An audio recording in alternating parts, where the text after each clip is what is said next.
ঘটনাটি আমাদেরকে যিনি পাঠিয়েছেন তার বেশ কিছু ঘটনা ইতোপূর্বেও আমরা প্রচার করেছি। তার নাম মাসুদ রানা। ওনার বাড়ি কুড়িগ্রাম জেলার রাজারহাট উপজেলার বিদ্যানন্দ ইউনিয়নের গাবুর হেলান গ্রামে। চলুন সরাসরি ঘটনাতে চলে যাই। আপনারা ঝিনাইদহ জেলার ঢোল সমুদ্র নামে একটা জায়গা রয়েছে, একটা বিশাল পুকুর রয়েছে।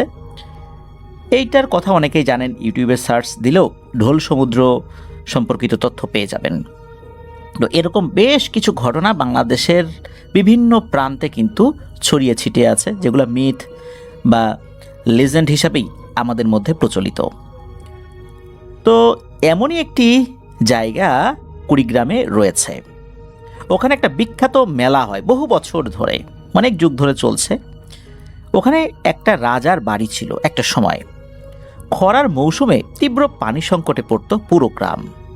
তো সেই রাজা একটি পুকুর খননের সিদ্ধান্ত নেন। দিনমজুরদের দিয়ে সেই পুকুর খননের কাজ শুরুও করেন উনি। কিন্তু অনেক দূর খোঁড়ার পরেও পানি আর ওঠে না। রাজা আরও গভীর করার নির্দেশ দেন, যে আরও গভীর করতে হবে, তাহলে হয়তো পানি উঠবে। কিন্তু তারপরেও পানি ওঠে না। রাজা বিষয়টি নিয়ে খুব চিন্তায় পড়ে গেলেন।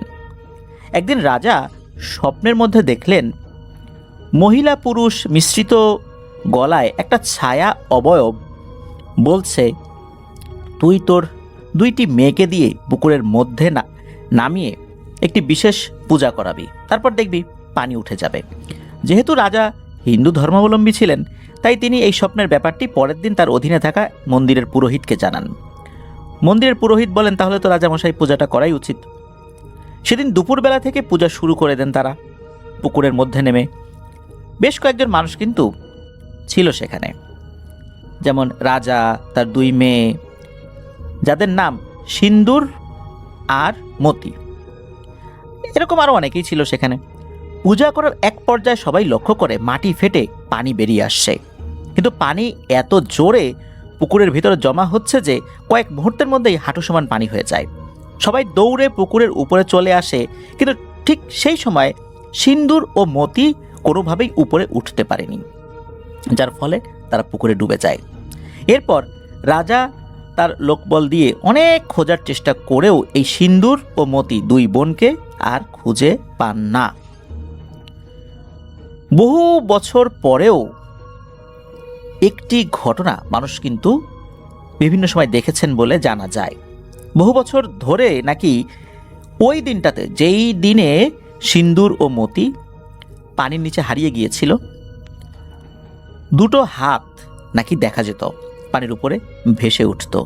এখন আর অবশ্য এরকমটা হয় না বলে জানিয়েছেন আমাদেরকে মাসুদ রানা। তো তখন থেকেই প্রতি বছর সিন্দুর মতির নামে একটি মেলা অনুষ্ঠিত হয়ে আসছে সেখানে। এই তো গেল সেই পুকুর রিলেটেড এক মিথ যেটা প্রচলিত রয়েছে সেই কথা। এবার আসি ঘটনায়। ঘটনাটি মাসুদ রানা সংগ্রহ করেছেন ওনার ফ্রেন্ডের কাছ থেকে। মূলত তার দাদার পরিবারের সাথে ঘটে যাওয়া ঘটনা। তার দাদারা ছিলেন 4 ভাই। ঘটনার সময়কাল 1950-এর দশকের আশেপাশে কোনো একটা সময় হবে। ওনার ফ্রেন্ডের দাদার বড় ভাইয়ের নাম হচ্ছে আলিম মিয়া। তার বয়স যখন 9-10 বছর, তখন সে তার বাবার কাছে জিদ ধরে যে এই যে সিন্দুরমতি মেলায় যাবে। যেহেতু সিন্দুরমতির মেলার সাথে আমাদের ঘটনার একটা সম্পর্ক রয়েছে, যে সিন্দুরমতি মেলা কিভাবে আসলো এটা বলার জন্যই সেই মিথটা আপনাদেরকে বললাম। তো সিন্দুরমতির মেলায় তো যাবেন। এখন আলিম মিয়া তার বাবাকে বলেছেন মেলায় নিয়ে যেতে, অনেক জোরাজোরি করছে, বাবাও রাজি হন। এখন আলিম মিয়ার বাবার নাম হচ্ছে ভেরু মিয়া। তো এই ভেরু মিয়ার সব থেকে বড় যে সন্তান তিনি হচ্ছেন আজিজ মিয়া। তবে এই আজিজ মিয়ারা আবার 2 যমজ ভাই। এই 2 যমজ ভাইয়ের মধ্যে আগে যিনি জন্ম নিয়েছেন তিনি হচ্ছেন আজিজ মিয়া। তো আর একজন আছে, তার নাম জসিম মিয়া। তবে আজিজ মিয়ার যে যমজ ভাই তার নামটা মাসুদ রানা বলতে পারেন নাই। এই আজিজ মিয়া হচ্ছেন এই মাসুদ রানার ফ্রেন্ডের দাদা। আর মাসুদ রানার ফ্রেন্ডের নাম হচ্ছে রাকিবুল হাসান খোকন। তাদের বাড়ি ওই বিদ্যানন্দ ইউনিয়নেই। তো ভেরু মিয়ার 2 সন্তান বয়স একটু ছোট হওয়ায় তিনি এই আজিজ মিয়া এবং আলিম মিয়াকে নিয়েই সেই মেলার উদ্দেশ্যে রওনা হন। আজিজ মিয়ার যিনি যমজ ভাই আছেন তাকে আর নেন নাই, আর অন্য দুইজন তারা আবার বয়সে ছোট।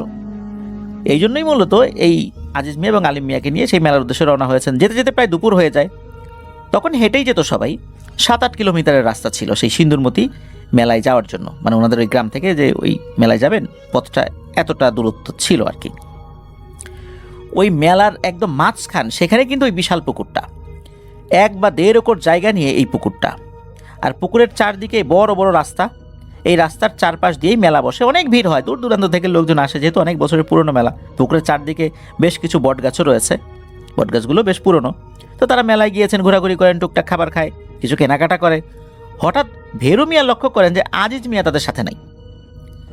ভেরু মিয়া ভাবে, হাই হাই, বাচ্চা কই গেল, এত ভিড়ে এই বাচ্চা খুঁজবো কিভাবে?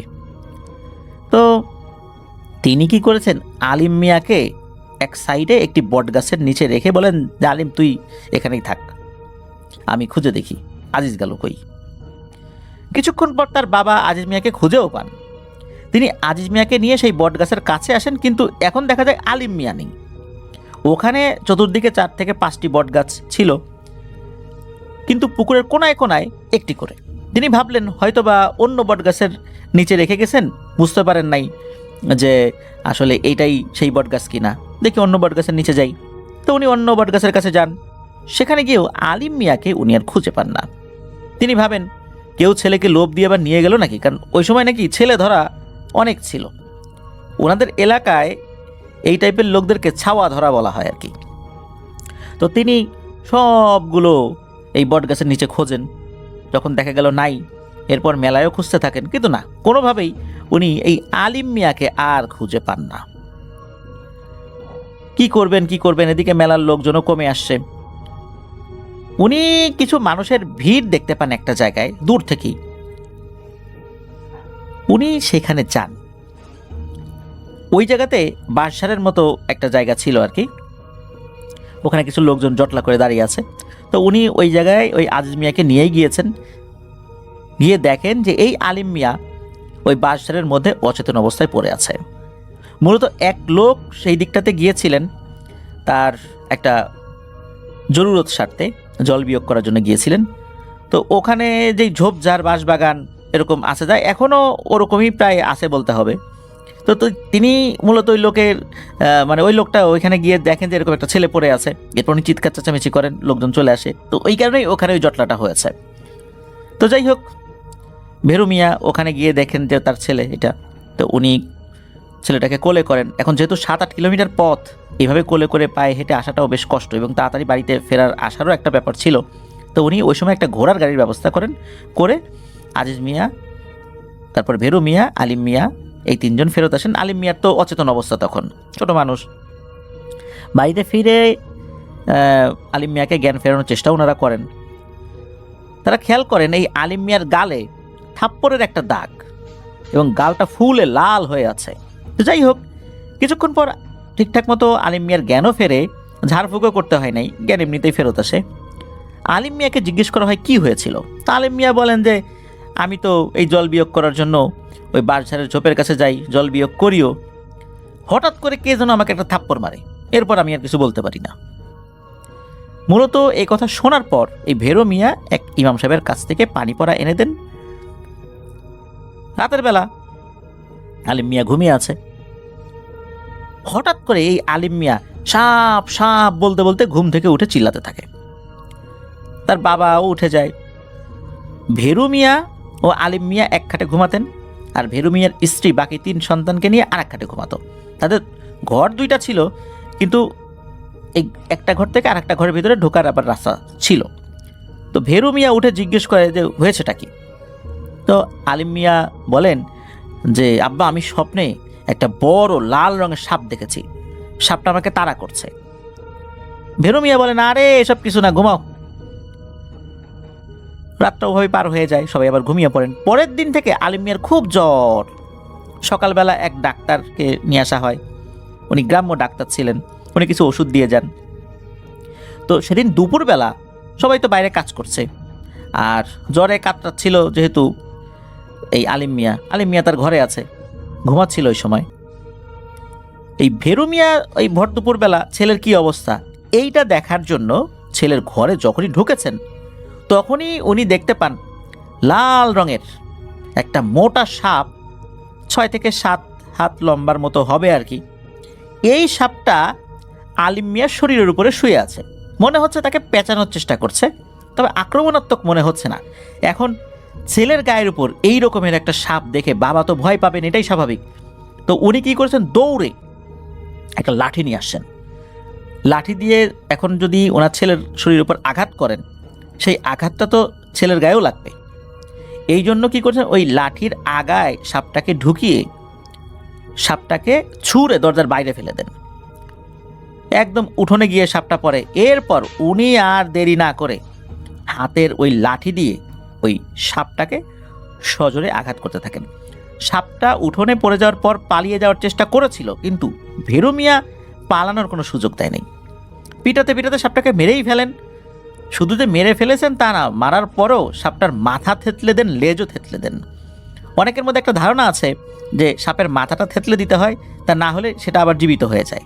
আবার শুধু মাথা থেতলে দিলে হয় না, লেজটাও থেতলে দিতে হয়, এরকম অনেকের মধ্যে একটা ধারণা আছে। মূলত ওই ধারণা থেকে উনি এই কাজটি করেন।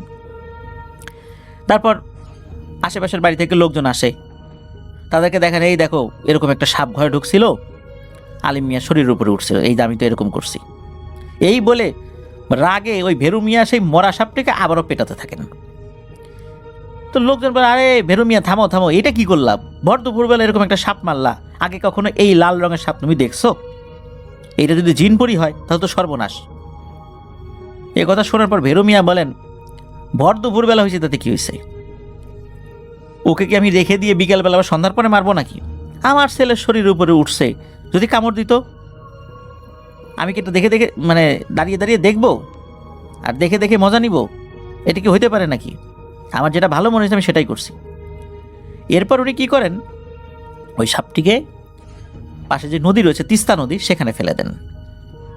ওই রাতে এই ভেরু মিয়া একটা স্বপ্ন দেখেন যে অনেকগুলো সাপ আলিম মিয়াকে পেঁচিয়ে ধরে আছে, আর দুইটা বড় বড় বিশাল দেহী সাপ ভেরু মিয়াকে বলছে, এরে ভেরু মিয়া, কাজটা কি ঠিক করলি? আমার বুকের ধন খালি করে দিলি? তোরও তো বাচ্চা কাচ্চা আছে, আমার বাচ্চা তো তোর বাচ্চার ক্ষতি করতে আসে নাই, শুধু দেখতে আসছিল। তুই এরকম একটা কাজ করতে পারলি, এবার দেখ আমরা কি করি, তোদের কাউকে আমরা ছাড়বো না। এরকম আরো কিছু কথা বলে। এরপর ভেরু মিয়ার ঘুম ভেঙে যায়। উনি ভাবলেন হয়তো আজ এত বড় একটা সাপ মেরেছেন, অনেকে অনেক কথা বলেছেন জিনপরি হয় কিনা, এই জন্য হয়তো ভুলভাল দেখেছেন আর কি। তারপর উনি আবারও ঘুমিয়ে পড়েন। এভাবে কেটে যায় 2-3 দিন। একদিন রাত্রে এই ভেরু মিয়া ঘুমিয়ে আছেন, হঠাৎ করে সাপের হিস হিস শব্দে তার ঘুম ভেঙে যায়। তিনি তো ভয় পেয়ে উঠে বসেন, ভাবলেন যে ঘরে সাপ ঢুকলো নাকি। তো উনি বুঝতে পারলেন যে ঘরের বাইরে বেড়ার ওপাশে সাপের হিস হিস আওয়াজ আসছে। উনি উঠে হারিকেনের আলোটা বাড়িয়ে হাতে একটি লাঠি নিয়ে বের হন, কিন্তু আশেপাশে উনি কিছুই দেখতে পান না। এভাবেই ওই রাতটা কেটে যায়। পরের দিন তিনি আর তার স্ত্রী উঠোনে কাজ করছিলেন, আর আলিম মিয়া ও আজিজ মিয়া তারা তাদের ভাইদের সাথে মাঠে খেলা করছিলেন। হঠাৎ আজিজ মিয়া দৌড়ে এসে বলতে থাকে, আব্বা তাড়াতাড়ি আসো, ভাইকে সাপে কেটেছে। ভেরু মিয়া দৌড়ে যান ছেলের কাছে, গিয়ে দেখেন এই আলিম মিয়া মাটিতে শুয়ে চিৎকার করে বলছে, ওরে মরে গেলাম রে, মরে গেলাম রে, আমার গা পুড়ে যাচ্ছে। তখন তাকে ধরাধরি করে তাড়াতাড়ি একজন ওঝার কাছে নিয়ে যাওয়া হয়, যিনি সাপে কাটা রোগীর চিকিৎসা করতেন, বিষ নামাতে পারবেন। তো তিনি ওই এলাকার এক নাম করা ওঝা ছিলেন আর কি, তার নাম ছিল আইনাল ফকির। তো তার কাছে নিয়ে গেলে উনি অনেকক্ষণ চেষ্টা করেন বিষ নামানোর জন্য, কিন্তু উনি ব্যর্থ হন। তিনি বলেন, আমার জীবনে এমন রোগী দেখি নাই, আমি তো সাপের বিষ অনায়াসে নামাতে পারি, সেই বিদ্যা আমার জানা আছে, কিন্তু একে তো কোনোভাবেই আমি ঠিক করতে পারছি না। তখন ওই আইনাল ফকির ওই যে আজিজ মিয়া তাকে জিজ্ঞেস করেন যে, এই এরা আসলে কি সাপে কাটছে, তুই দেখছিস? আলিম মিয়া তো ওই সময় ব্যথায় কান্না করছিল, খুব অস্থির অবস্থা তার। আজিজ মিয়া তো কিছু বলতে পারে না। ওই অবস্থাতেই আলিম মিয়া বলতে থাকে যে খেলতে খেলতে হঠাৎ করে নাকি একটু দূরের ধান ক্ষেতের মাঝে ঢুকে পড়ে, ওই যে চোর পুলিশ খেলা আর কি। তখন হয়েছে কি, হঠাৎ করে কোত্থেকে বড় একটা সাপ এসে কামড় দেয়, একটা লাল রঙের সাপ, এত বড় সাপ সে আগে কখনো দেখে নাই। এই কথা শোনার পর আইনাল ওঝা বলেন যে ভেরু ভাই, আমার মনে হয় না এটা সাপে কাটা, যা সন্দেহ করছিলাম তাই। সাপে কাটা হলে আমি কিছু একটা ব্যবস্থা করতে পারতাম, এটা আমার কাজ হবে না, কারণ আমার কাজ হচ্ছে সাপে কাটা রুগীকে নিয়ে, আমি তো এরকম ঝাড়ফুঁক করি না। তুমি দ্রুত ভালো একটা হুজুর বা কবিরাজকে দেখিয়ে নাও, তা না হলে কিন্তু অবস্থা খারাপ হয়ে যাবে, সময় নষ্ট করো না। তো ওই দিন রাত্রে একজন কবিরাজকে নিয়ে আসা হলে তিনি বাড়িতে ঢোকার আগেই থেমে যান এবং বলেন যে ভেরু ভাই, আমাকে মাফ করবেন, এই কাজ আমার দ্বারা হবে না। এই বলে উনি একটু দেরি না করে ওখান থেকে চলে যান। এদিকে বিষের যন্ত্রণায় আলিম মিয়ার তো অবস্থা খারাপ। যন্ত্রণায় কাতরাতে কাতরাতে ওই রাত্রেই আলিম মিয়া মারা যান। পরিবারে নেমে আসে শোকের ছায়া। আশেপাশের বিভিন্ন লোকজন বলতে থাকে, দেখছো ভেরু মিয়া, কি হইল? সেদিন ওই সাপটা মারলা, আজ তোমার ছেলে মরল। বলছিলাম না যে এইভাবে ভর দুপুরে তোমার সাপটা মারা উচিত হয় নাই, আর ওই সাপটাও স্বাভাবিক সাপ ছিল না, এটা তো দেখেই বোঝা যায়। তুমি তো কথা শুনলাই না, উল্টা মৃত সাপটাকেও আরও কতবার আঘাত করলা, কাজটা তো ভালো হয় নাই। ভেরু মিয়া বুঝতে পারেন যে আসলেই কোনো একটা বিপদ উনি ডেকে এনেছেন। উনি কোনো কথা না বলে ওই সময় চুপ করে থাকেন, সকলের কথা শোনেন। কি করবেন, আসলে বলার তো কিছু নাই ওই সময় ওনার। এবার তিনি পরের দিন রাত্রে আর একটা স্বপ্ন দেখেন। উনি স্বপ্নে দেখেন আজিজ মিয়াকে অনেকগুলো সাপ জড়িয়ে রেখেছে, আর দুইটা বড় লাল সাপ বলছে, ভেরু মিয়া রে, এখনো আরো অনেক লাশ দেখা বাকি আছে তোর, তারপর তুই নিজেও লাশ হবি। এই ভয়ঙ্কর স্বপ্নটা দেখার পর আবারও তার ঘুম ভেঙে যায়। এবার তিনি আবারও শুনতে পান ঘরের বাইরে সাপের হিস হিস শব্দ। তিনি ভয়ে বিছানা থেকে নামারই সাহস পান না। এই সাপের হিস হিস শব্দের মধ্যেই তিনি কিছু কথা শুনতে পান। মনে হচ্ছে ওই হিস হিস শব্দের মাঝেই কেউ বলছে, মরবি মরবি, সবাই মরবি। এরপর আর কোনো শব্দ শুনতে পান না। এইভাবেই সেই রাতটা শেষ হয়ে যায়। পরের দিনের কথা, তার স্ত্রী সন্ধ্যাবেলায় রান্নাঘরে রান্না করছিলেন। সাধারণত গ্রামে দেখা যায় কি সন্ধ্যার আগেই রাতের রান্নাগুলো শেষ হয়ে যায়। তো ভাত যখন রান্না করেছেন, ভাত রান্না করার পর ভাতের যে মার বা ফ্যান বলি, এটা তো ফেলে দিতে হয়। তো একটা বিশেষ পদ্ধতিতে ভাতের মার বা ফ্যান আগে ঢালতে হয়, এরপরে সেই মার বা ফ্যানটা বাইরে ফেলে দিতে হয়। উনি তো ভাত রান্না করেছেন, একটা পাত্রে সেই ফ্যানগুলো ঢেলেছেন। তো ওই মারগুলো বা ফ্যানগুলো ফেলার জন্য উনি একটা জায়গা যাবেন আর কি, পাশে একটা খাদের মতো আছে, ওইখানে ফেলবেন। এমন সময় উনি দেখতে পান একটা মহিলা অবয়বের মতো, শাড়ি পরা, হাত পা সব কিছুই মানুষের মতো, কিন্তু ঠিক গলা থেকে মাথা পর্যন্ত সাপ ফণা ধরলে যেরকম চ্যাপ্টা হয়ে থাকে না, ওই রকম মাথা। এটা দেখে উনি ভয়ে হিতাহিত জ্ঞান শূন্য হয়ে যান। কি করতে হবে উনি বুঝতে পারেন না। উনি ভয়ে কি করছে, তার হাতে যেই গরম ভাতের মাঠ ছিল সেটা ছুঁড়ে মারছে ওই অবয়বটার দিকে, আর জোরে চিৎকার দিচ্ছেন, এ রে, কে কোথায় আসরে, তাড়াতাড়ি আসরে, কি একটা জিনিস এখানে দাঁড়ায় আছে। এই ভাতের গরম মার গিয়ে পড়েছে ওই অবয়বটার একদম মুখের উপরে। এরপরেই ওই অবয়বটা একটা চিৎকার দিয়ে উধাও হয়ে যায়। তো ভেরু মিয়ার স্ত্রীর চিৎকারে আশেপাশের লোকজন ছুটে আসে। এই ভেরু মিয়ার অন্য ভাইদের বাড়িও ছিল তো পাশাপাশি, তারাও ছুটে আসে, এসে জিজ্ঞেস করে কি হয়েছে। তখন ভেরু মিয়ার স্ত্রী সব কিছু খুলে বলেন। সেদিন রাত্রে ভেরু মিয়া একটা হাট করে, ওই হাটের নাম হলো ডাংরার হাট, ওই ডাংরার হাট করে বাসায় ফিরছিলেন। তো আগের রাস্তা ছিল নদীর পাড় দিয়ে। তিনি যখন নদীর পাড়ে এসে পড়েছেন, তিনি লক্ষ্য করেন তার সামনে একজন লোক হেঁটে যাচ্ছে। তিনি অন্ধকারের মধ্যেই সালাম দিলেন আর জিজ্ঞেস করলেন, কে ভাই ওখানে? তখন ওই লোকটি কোনো উত্তর দিল না, সালামের জবাবও দিল না। লোকটি হাঁটছে কিন্তু আগে আগে, ভেরু মিয়া পিছনে পিছনে।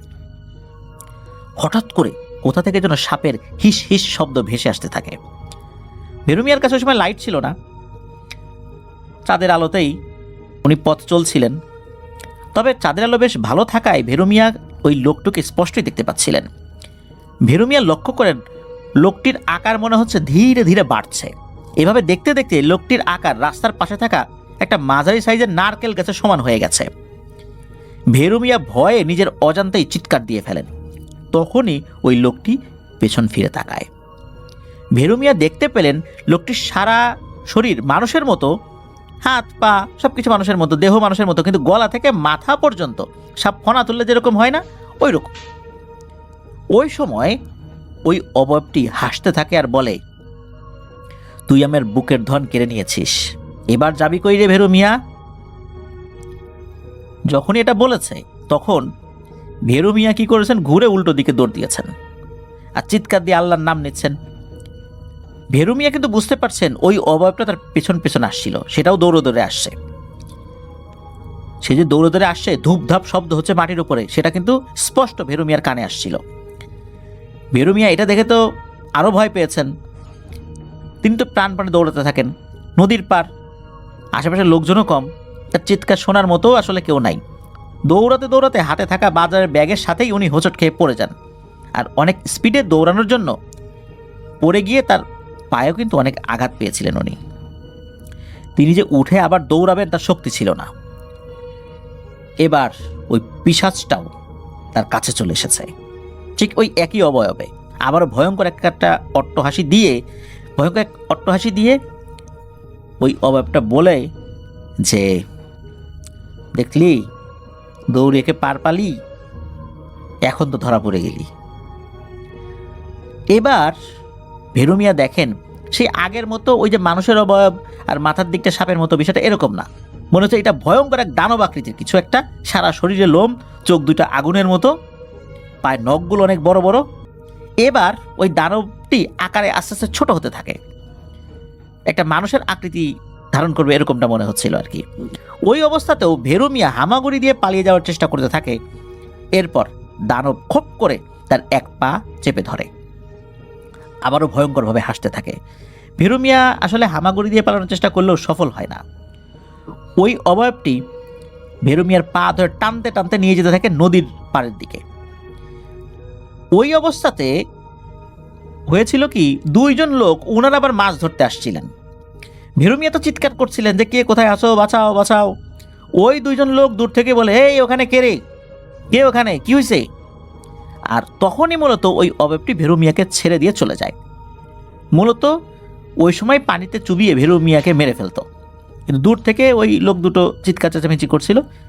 তো পরবর্তীতে ভেরু মিয়া চিৎকার দিয়ে ওঠে যে, ভাই এদিকে আসো, আমি বিপদে পড়ছি। তখন ওই দুটো লোক দ্রুত ভেরু মিয়ার কাছে চলে যায়, ভেরু মিয়াকে উদ্ধার করে। তখন মাছ ধরা কিছুটা স্থগিত রেখে ভেরু মিয়াকে ওই দুজন লোক বাসায় দিয়ে আসে। ওনার মতো মাছ ধরার জন্য আসছিলেন আর কি। তো ওই রাত্রে কিন্তু আর কোনো ঘটনা ঘটে নাই, ওই রাত্রের ঘটনা ওখানেই শেষ। পরের দিন ভেরু মিয়ার তৃতীয় ছেলে, মানে আর একটা ছেলে ছিল, তো এই ছেলেটার আসলে নামটা যে কি নির্দিষ্ট করে বলা মুশকিল। আমরা শুরুর দিকে নাম বলেছি, তো আসলে নাম ফিক্সড হওয়াটাও একটু মুশকিল। শুধু আজিজ মিয়া এবং আলিম মিয়ার নামটা ফিক্সড আর কি। তো যাই হোক, এই ছেলেটা কি করেছে, যে পুকুর পাড়ে কিছু গাছ থাকে না, হেলানো থাকে পুকুর পাড়ে গাছ। আমরা দেখেছি যে বড়ই গাছ, তারপরে নারকেল গাছ, আম গাছ, জাম গাছ। দেখা যাচ্ছে কি যে আরবি যে একটা বর্ণ র, র, ঝা, ডাল, রাল, তো এরকম আরবি র বর্ণের মতো কিন্তু অনেক গাছ থাকে, কিছুটা বেঁকে আবার উপরে উঠে যায়। পুকুর পাড়ে এই ধরনের গাছ অনেক দেখা যায়। তো এই ধরনের গাছে দেখা যায় কি যে বাচ্চারা উঠে ওই গাছের মাথা উঠে লাফ দেয় পানির মধ্যে।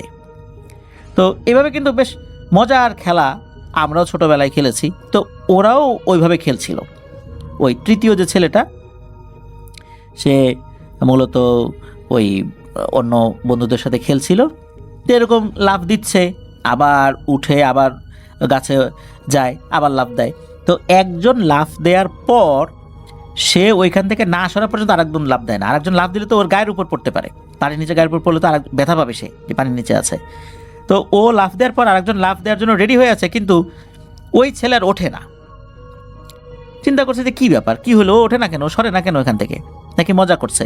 তো 1 মিনিট 2 মিনিট এরকম করতে করতে অনেকক্ষণ হয়ে যায়, কিন্তু পানি থেকে সে আর ওঠে না। 15 মিনিট পার হয়ে গেছে, 30 মিনিট পার হয়ে গেছে, কিন্তু সে আর ওঠেই না। এদিকে ওরাও কি করেছে, ওই জায়গায় গিয়ে, মানে যেখানে ঝাঁপ দিয়েছে ওখানে গিয়ে ওকে খোঁজার চেষ্টা করে, আশেপাশে খোঁজে, পায় না। এরপর চিৎকার চেঁচামেচি শুরু হয়ে যায়। আশেপাশের মানুষজন সহ ভেরু মিয়াও তার স্ত্রীও পুকুর পরে আসে, শুরু হয়ে যায় খোঁজাখুঁজি। সকলেই খুঁজছিলেন। তাদের মধ্যে একজন বলে, এই মনে হয় কিছু একটা পাইছি রে। ওই জায়গায় দ্রুত অন্য লোকরা ছুটে যান তাকে হেল্প করতে। মূলত কাদার মধ্যে উনি কোনো কিছুর অস্তিত্ব টের পান। এরপর ডুব দিয়ে কাদার মধ্যে থেকে একটা মানুষের দেহ উঠানো হয়। সকলে চিন্তা করেছিলেন ছেলেটা মনে হয় বেঁচে আছে, তার পেট থেকে পানি বের করলে হয়তোবা সুস্থ হতে পারে। কিন্তু দেখা গেল ভীরু মিয়ার এই ছেলের পেটে আসলে কোনো পানিই নাই, সারা শরীর কাদায় মাখা। মারা গেছে ছেলেটি। মূলত এই বডিটা কাদার মধ্যেই পোতা ছিল। এই দৃশ্য দেখে ভীরু মিয়ার স্ত্রী তো সেন্সলেস হয়ে পড়েন। লাশ দাফন করা হয়। ভীরু মিয়া বলেন যে না, এভাবে আর চলতে দেয়া যায় না। সেদিন রাত্রেই এক কবিরাজকে আনা হয়। কবিরাজ বাড়ির ভেতরে ঢোকার আগেই বলেন যে আপনারা এই বাড়িতে আসেন কিভাবে? এই বাড়ি তো থাকারই যোগ্য না, ভাই আমাকে দিয়ে হবে না, আমি গেলাম। ভীরু মিয়া বলতে থাকেন, আরে ভাই কি হয়েছেন তো বলে তো যান। কবিরাজ এই কথাটা কোনো উত্তর না দিয়ে হন হন করে হেঁটে চলে যান। তো এরপর আরও অনেক কবিরাজকেও দেখানো হয়, কেউ বাড়িতে আসে না। এই মাসুদ রানার নানির বাড়ির এলাকায় এক ছেলে আছে যে নিজেকে কবিরাজ বলে দাবি করত। কেউ কেউ তাকে ভণ্ড বলতো। সেই ছেলেটার বয়সও কম ছিল, এই 16-17 বছর ছিল আর কি। তো সেই ছেলে বলতো যে তার সাথে একটা পরী আছে, তাকে দিয়ে সমস্যার সমাধান করে। তো সেই ছেলে হঠাৎ করে ভীরু মিয়াদের বাসায় আসে এবং বলতে থাকে, আমি আপনাদের বাসার সমস্যার সমাধান করে দিতে পারবো, আমাকে এত টাকা দিতে হবে। মানে কত টাকা চাইছিল সেটা জানা যায় না, তো বেশ ভালো অঙ্কের টাকাই চেয়েছিল আর কি। তো বাড়ির লোকজন তো খুশি, দেখ এবার একজন তো পাওয়া গেল, ভণ্ড হোক যাই হোক। আগের ভালো কবিরাজগুলোও তো বাড়ির এই ত্রিসীমানায় ঢুকতে চায় নাই, আর এতে তাও আসছে। ঠিক আছে, দেখি কি করতে পারে সে। তো ওই ছেলেটা একটা নামাজের পার্টি নিয়ে মেইন ঘরে প্রবেশ করে। ভীরু মিয়াদের যে মেইন ঘরটা, ভেতরে আর কেউ ছিল না। তো ছেলেটি কী করে, বিভিন্ন ধরনের মন্ত্র, এটা কি হিন্দি ভাষায় না আরবি ভাষায় এটা বুঝতেও পারে নাই, এটা যে কোরআনের আয়াত না এটা বুঝতে পেরেছিলেন, এতটুকু বুঝ তাদের ছিল। মানে সে তার মতো করে বিভিন্ন জিনিস আওড়াচ্ছে, জোরে জোরে পড়ছে। হঠাৎ ঘরের ভেতর থেকে ধস্তাধস্তির আওয়াজ পাওয়া যায়। বাইরের লোকজন সেটা শুনছে। ওই ঘরের ভিতরে ঢোকা নিষেধ ছিল, ছেলেটি নিষেধ করেছিল। এইভাবে 10 মিনিট চলার পর ছেলেটি চিল্লাতে থাকে, এ রে আমারে বাঁচাও, রে আমারে বাঁচাও, তাড়াতাড়ি আসো। তখন বাড়ির লোকজন ভেতরে ঢোকে। দরজাটা ভেতর থেকে লাগিয়ে রেখেছিল ওই ছেলেটা। তো দরজা ভেঙে ভিতরে ঢোকে, দেখা যায় যে ছেলেটা ছটফট করছে, জ্ঞান নাই বলে মনে হচ্ছে। তো তাকে জ্ঞান ফেরানোর চেষ্টা করা হয়, একটু সুস্থ করার চেষ্টা করা হয়। যখন কিছুটা সুস্থ হয়েছে, মানে জ্ঞান ফেরত এসেছে, কথা বলতে পারছে, তখন দেখা যায় ছেলেটা হাঁটতে পারছে না, আর কথাটাও জড়িয়ে যাচ্ছে। তো ওই ছেলেটার যে বাসা, সেই বাসায় তাকে রেখে আসা হয়। ওই সময় জানা যায় নাই যে ঘরের ভিতরে আসলে হয়েছিলটা কি। 2-3 দিন টুকটাক সমস্যা হয়েছিল বাড়ির আশেপাশে, মানে ভীরু মিয়াদের বাড়ির আশেপাশে সমস্যা হয়েছিল, যেটা অন্যান্য সময় হয়েছিল। তবে বড় ধরনের কোনো সমস্যা হয়নি। তবে 2-3 রাত পর ঘটে আর একটা ঘটনা।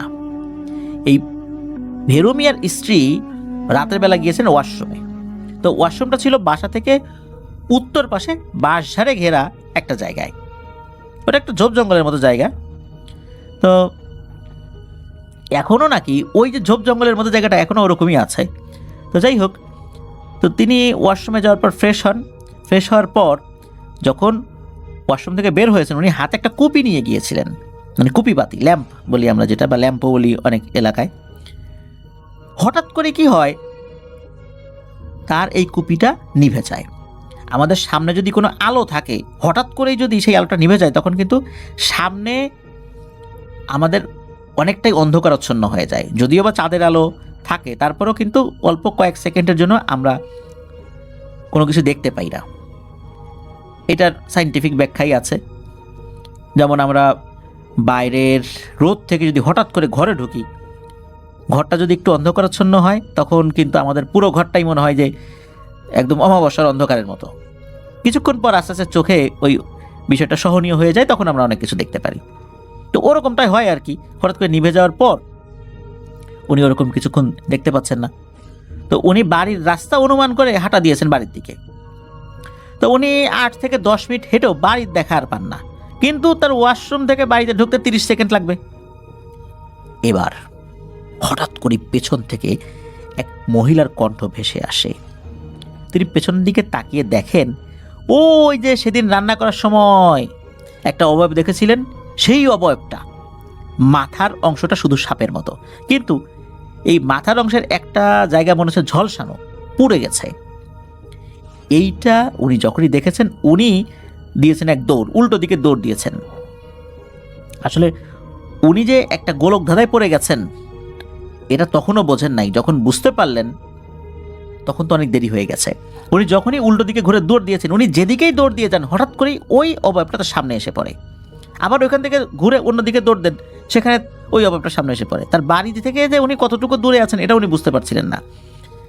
দিক বিদিক জ্ঞান শূন্য হয়ে দৌড়াচ্ছিলেন, কিন্তু দৌড়ে লাভ হয় না, বারবার ওই অবয়বটা সামনে এসে পড়ে। একটা পর্যায়ে ওই অবয়বটি ভেরু মিয়ার স্ত্রীর চুলোর মুঠি ধরে শূন্যে তুলে ফেলে। আবার ওইদিকে এই ভেরু মিয়া দেখেন যে তার স্ত্রী অনেকক্ষণ হলে ওয়াশরুমে গেছে, এখনো আসে না। এমনিতে তো বাসায় বিভিন্ন ধরনের সমস্যা হচ্ছে। তো উনি কী করেছেন, হারিকেনটা নিয়ে খোঁজার জন্য বের হয়েছেন। দেখলেন যে ওয়াশরুমেও সে নাই, ওয়াশরুমের দরজা খোলা। কোথায় গেল সন্দেহ লাগে ওনার মনের মধ্যে। উনি আশেপাশে খুঁজতে খুঁজতে মোটামুটি বাড়ি থেকে 4-5 মিনিট দূরের রাস্তায় গিয়েছেন। তো ওইখানে যাওয়ার পর ধুপ করে একটা শব্দ উনি পান, মনে হলো উপর থেকে কিছু একটা পড়লো। তো কি পড়লো ওই দিকটাতে যখন উনি গিয়েছেন ওই শব্দের উৎসটাকে ফাইন্ড আউট করে, তখন উনি ওইদিকে গিয়ে দেখেন তার স্ত্রী মাটির উপর পড়ে আছে। তো ভেরু মিয়া তো ধরাধরি করে তাকে বাসায় নিয়ে আসেন। ভেরু মিয়ার স্ত্রী যে সেন্সলেস হয়ে গিয়েছিলেন বিষয়টা এরকম না, তার জ্ঞান ছিল। বাসায় আসার পর তার স্ত্রী সব কথা খুলে বলেন। এর পরের দিন কিন্তু আর একজন হুজুরকে নিয়ে আসা হয়। সেই হুজুর বেশ নাম করা। উনি বাসার চারদিকে ঘুরে দেখলেন, কিন্তু ওই বাঁশঝাড়ের দিকে গেলেন না। কেন ওখান থেকে ফেরত আসলেন? হুজুর বললেন যে আমি আপনাদের বাসায় 3 দিন থাকতে চাই, আপনারা অনুমতি দিলে। হুজুরের থাকার ব্যবস্থা করা হলো। হুজুর রাতের বেলা আসনের মতো করে বসে গেলেন অজু করে। এরপর বিড়বিড় করে কার সাথে যেন কথা বলতে লাগলেন। তো আনুমানিক 30 মিনিট, আধা ঘন্টা বা 1 ঘন্টা এরকম একটা সময় এরকম করেছিলেন আর কি। তো এরপর উনি কথাবার্তা থামিয়ে দেন। তো ওই রাত্রে উনি কাউকে আর কিছু বলেন না যে আসলে ব্যাপারটা কি। পরের দিন বাসার সবাইকে দিলেন এক ভয়ঙ্কর তথ্য। হুজুর বলা শুরু করলেন যে এই যেই জিনেদের উৎপাত এখানে শুরু হয়েছে, এরা আসলে ভিন্ন ধর্মী জিন। অন্যান্য জিন থেকে এদের রাগ একটু বেশি। এরা অধিকাংশ সময় সাপের রূপ ধরে ঘোরাঘুরি করে। এরা মানুষের কোনো ক্ষতি করে না সরাসরি, যদি না মানুষ তাদেরকে আগে ক্ষতি করে। আর যদি তাদের কাউকে একবার ক্ষতি করে বসে, তাহলে এদের ধর্মই হচ্ছে যে ওর বংশকে একদম নির্বংশ করে দেয়া, পুরো পরিবারকে সাফ করে দেয়া। এরা অনেক হিংস্র হলেও এরা শান্ত থাকতেই ভালোবাসে। বড় কোনো ক্ষতি না করলে এরা কিছুই করে না। আর এই যে বাঁশঝাড়, এই বাঁশঝাড়ে এই জিনগুলো এসে এখন থাকা শুরু করেছে। হুজুর বলেন এই কারণে আমি বাঁশঝাড়ের দিকটাতে যাই নাই। ওই হুজুর বলেন যে কোনো কবিরাজ এখানে আসা মাত্রই বুঝতে পারে এখানে ভয়ঙ্কর এক ধরনের জিনের অবস্থান রয়েছে, এই জন্য ভয়ে তারা ঢোকেই নাই। হুজুর বলেন যে আমিও ভয় পেয়েছিলাম, তবে আপনাদের বাসায় ঢুকতে ভয় পাই নাই, ওই বাঁশঝাড়ের দিকটাতে যেতে ভয় পেয়েছি, এই জন্য আমি ওই দিকটাতে যাই নাই। হুজুর আরও বলেন যে যেদিন ভেরু মিয়া তার ছেলেকে ওই মেলায় নিয়ে গিয়েছেন, সেই দিন ওই ভেরু মিয়া ছেলেকে আবার রেখে যে আজিজ মিয়াকে খুঁজতে গিয়েছেন, এই ছেলে মানে আলিম মিয়া সে জল বিয়োগ করার জন্য ওই পাশের বাঁশঝাড়ে গিয়েছেন। ওখানে ছিল এক জিন রাজার পুরো পরিবার এবং তার অধীনে থাকা কিছু জিন। মূলত ওইখানে তারা থাকে না, ওইটা তাদের চলাচলের পথ। কোনো একটা জায়গায় গিয়েছিল, ওইখানে কিছু সময়ের জন্য বিশ্রাম নিয়েছিল। তো জিন রাজা তার পরিবার সহ ওখানে ছিল। এখন ওই দিক দিয়ে যে বের হবে, ওইখানে এই আলিম মিয়া ছিল দাঁড়িয়ে। ওই দিক দিয়ে যদি আলিম মিয়াকে ক্রস করে তারা চলে যেত, তাহলে আলিম মিয়ার ক্ষতি হতে পারত। এই জন্য এই জিন রাজা এবং তার সাথে অন্য যারা ছিলেন তাদেরকে বলে যে এখানে একটু দাঁড়াই, ছেলেটা চলে যাক, তারপর আমরা বের হই। আমরা বের হয়ে ছেলেটার ক্ষতি হতে পারে, অযথা ওর ক্ষতি করে লাভটা কি। কিন্তু দেখা যাচ্ছে যে ওই ছেলেটা ওখান থেকে সরে না, মানে আলিম মিয়া ওখান থেকে সরছে না। আলিম মিয়া হয়তো ওখানে দাঁড়িয়ে কিছু একটা ভাবছিল। তো এরই মধ্যে কি হয়েছে, আলিম মিয়া ওখানে জল বিয়োগ করেছে।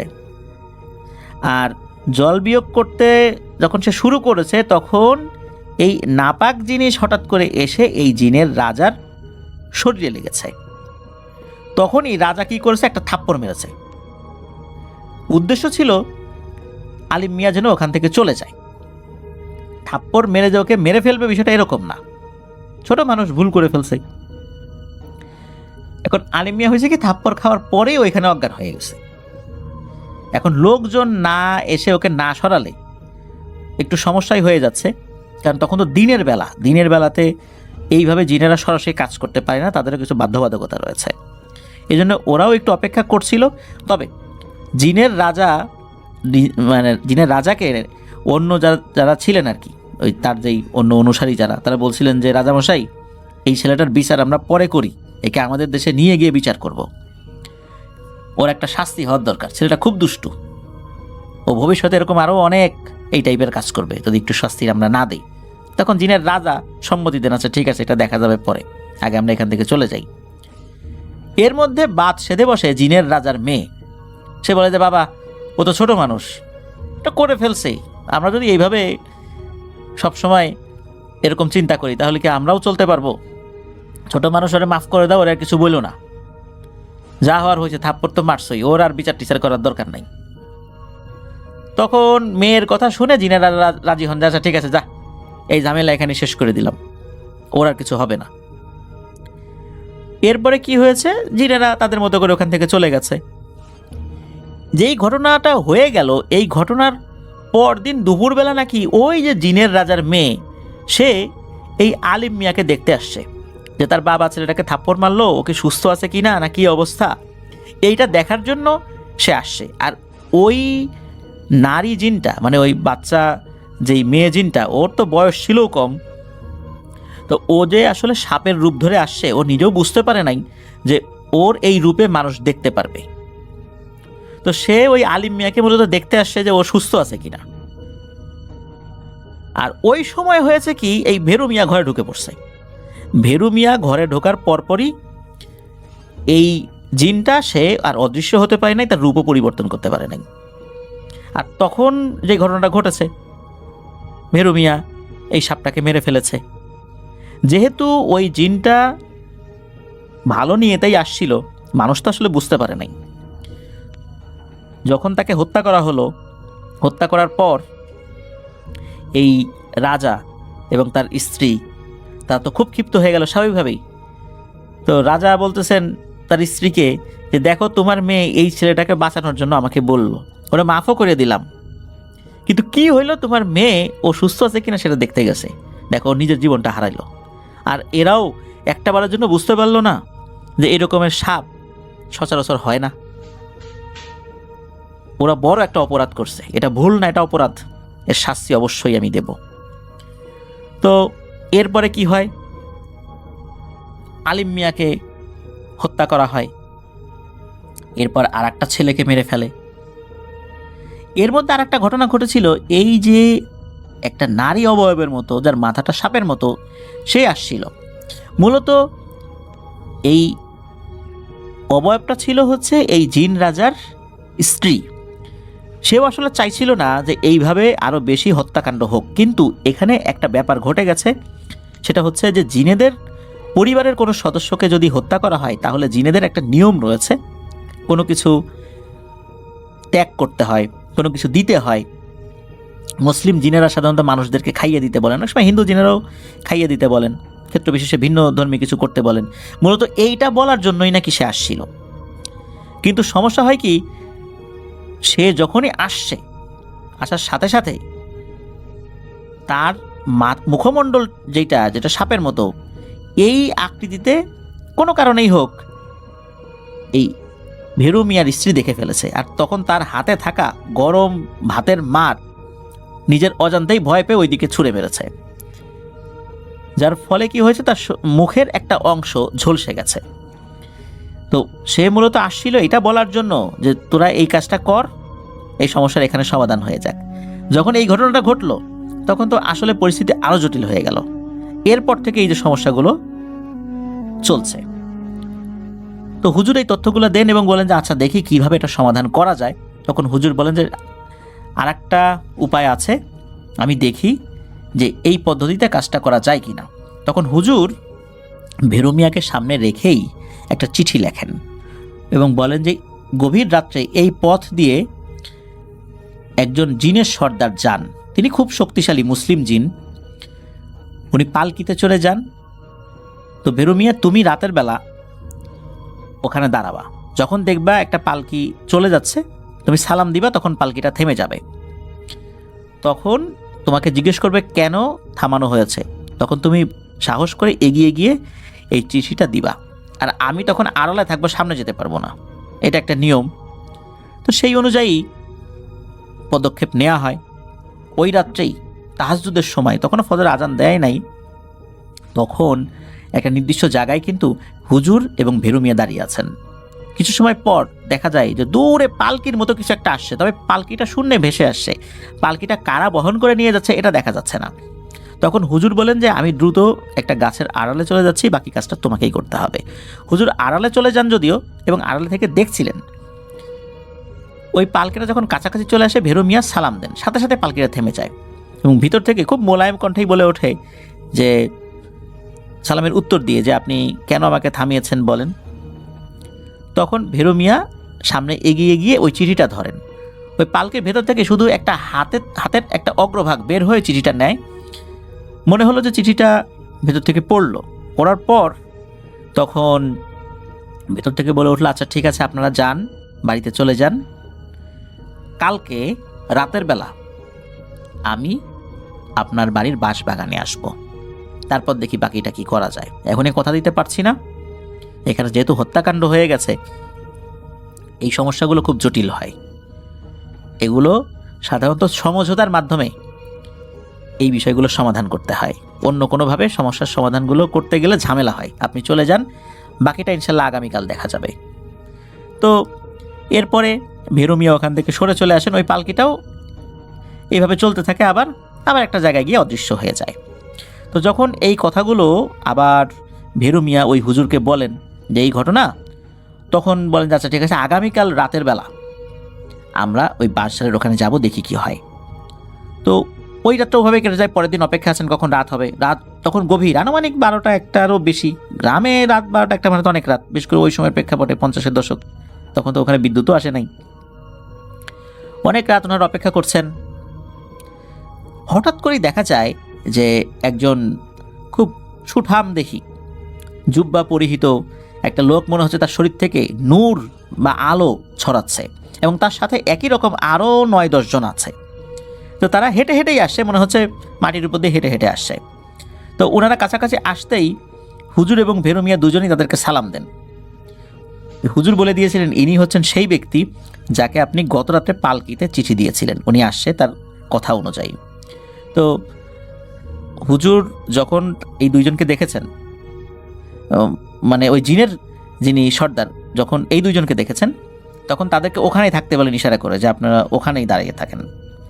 এরপর কি হয়, হুজুর তো আর ভেরু মিয়া দুজন ওইখানে দাঁড়িয়ে থাকেন।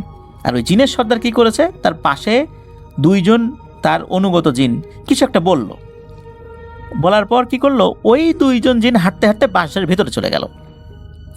যাওয়ার পর মোটামুটি 30 সেকেন্ড বা 1 মিনিট এরকম হবে। এরপর তারা দুইজন আবার ফেরত আসলো, আসার পরে ওই জিনের সর্দারের পেছনে দাঁড়ালো। এরপর মনে হলো বাসার ভেতর থেকে কোন একটা শব্দ আসছে, শব্দ মানে কেউ হেঁটে আসলে বা এরকম হলে যেরকম শব্দ হয় এরকম। তো দেখা গেল যে সত্যি এরকম আরও 9-10 জন আবার ওই বাসার ভেতর থেকে আসছে, তবে তাদের চেহারা এরকম নুরানি না, এরকম না, তবে কিছুটা ভয়ঙ্কর। খুব যে ভয়ঙ্কর তা না, মনে হচ্ছে মানুষের অবয়বই, কিন্তু কিছুটা ভয়ঙ্কর। হঠাৎ করে কেউ দেখলে ভয় পাবে, কিন্তু ভয়েতে মারা যাবে বিষয়টা এরকম না। তো তারা যখন আসে একে অপরের সাথে কুশল বিনিময় করে, জিনের সর্দার কুশল বিনিময় করে। হুজুর আবার ভেরু মিয়াকে বলেন এই যে দেখেন, এইটাই হচ্ছে সেই জিনটা যার মেয়েকে আপনি মেরে ফেলছেন, এই হচ্ছে তার গোত্রের সর্দার বা তার গোত্রের রাজা। তো একে অন্যের সাথে কুশল বিনিময় করছে, কি কথা হচ্ছে এটা কিন্তু ওই হুজুর এবং ভেরু মিয়া শুনতে পাচ্ছেন। তো ওই মুসলিম জিনের সর্দার তিনি ওই হিন্দু জিনের ওই সর্দারকে বলছেন বা রাজাকে বলছেন যে আসলে একটা ঘটনা তো ঘটে গেছে, যেহেতু তার পরিবারের 2 জন সদস্যকে তারা ইতিমধ্যে হারিয়ে ফেলেছে, তা আপনি এই বিষয়টা সমঝোতায় চলে আসুন। এদিকে বলে যে না, ও ইচ্ছা করে কাজটা করছে, ও ভুল করে করলে আমি মাফ করে দিতাম বা সমঝোতায় আসতে পারতাম। আমার ওয়াইফ গেছিল সেখানে, মানে আমার স্ত্রী সেখানে গেছিল, তার মুখে এরকম ছুঁড়ে মারছে, মানে সব কথা কিন্তু ওই হিন্দু জিনের রাজাটা বলতে থাকে, বলে যে ওকে মাফ করা যাবে না। তো একটা পর্যায়ে এই 2 জনের মধ্যে কথা বলতে বলতে একটা উত্তপ্ত পরিবেশ সৃষ্টি হয়, মনে হচ্ছে এখনই তাদের মধ্যে যুদ্ধ লেগে যাবে। ওই সময়ে ওই মুসলিম জিনের যিনি সর্দার, তো উনি বললেন যে দেখেন, আমাদের সাথে তো সাম্রাজ্য বিস্তার নিয়ে কোনো বিরোধ নাই, আপনার সাথে তো আমার ব্যক্তিগতভাবে কোনো বিরোধ নাই, আসছে একটা সমঝোতা করার জন্য, আপনি সমঝোতা করে ফেলুন, এটাই ভালো হবে, এটা আমাদের সবার জন্যই ভালো হবে। যেহেতু একটা হয়েই গেছে, ভুল বুঝাবুঝি হয়ে গেছে, একটা প্রাণহানি হয়ে গেছে, এটা তো চলতে পারে না। তো একটা পর্যায়ে ওই হিন্দু জিনের রাজা রাজি হয়ে যায়। তখন উনি আবার বলেন যে দেখেন, আমরা কোনো ওয়াদা করলে সেটা কেমন হয় আপনি তো জানেন, আপনি নিজেও তো জিন, আমরা আমাদের ওয়াদাগুলো কিভাবে রক্ষা করি। আমি ওয়াদা করছি যে আমার সন্তান হত্যার বদলা আমি এদের বংশের সবাইকে মেরে ফেলে নিব।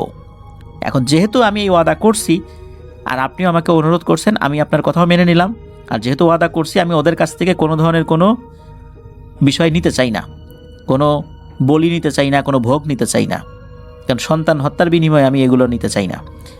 যেহেতু ওয়াদা করছি, এর অন্য 2 সন্তান যারা জীবিত আছে এদের শারীরিক কিছু সমস্যা দেখা দেবে, এছাড়া আর কোনো সমস্যা হবে না, এতটুকুই বলে চলে যাচ্ছি। তখন এই বিষয়টা ওই যে মুসলিম যেই জিন যিনি আসছিলেন উনি বলেন আচ্ছা ঠিক আছে, তবে এটা এই পর্যন্তই রাখেন, বংশ পরম্পরায় যেন এই সমস্যাটা না চলে। তখন ওই জিনের যিনি সর্দার, বিশেষ করে হিন্দু জিনের যিনি সর্দার, উনি বলেন আচ্ছা ঠিক আছে তাই হবে। তো এরপর আবার ওই হিন্দু জিনের ওই দলটা তারা বাদশাহের মধ্যে চলে যায়, আর তারাও ওই জায়গা ছেড়ে চলে যাবে এটাও কথা দেয়। তারপর কি হয়, এই যে জিনেরা আসছিল, এই যে হুজুর এবং ভীরু মিয়ার সাথে সালাম বিনিময় করে তারাও বিদায় নেন। তো এরপরে কিছুদিন স্বাভাবিক যায়। তারপর হয় কি, এই ভীরু মিয়ার একদম ছোট ছেলে, সেই ছেলেটা কানে কম শুনতে শুরু করে, এক কানে তো শোনেই না, আর এক কানে কিছুটা শোনে।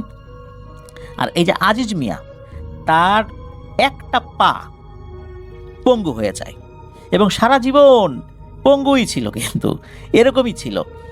এই যে আজিজ মিয়া, তার নাতি হচ্ছে এই মাসুদ রানার বন্ধু, যার কাছ থেকে ঘটনাটা শোনা হয়েছে। তো ওই সমস্যা ওই পর্যন্তই, কিন্তু এরপরে আর কোনো ধরনের কোনো সমস্যা হয়নি আল্লাহর রহমতে। তো এভাবেই এই বিষয়টার সমাধান হয়েছিল।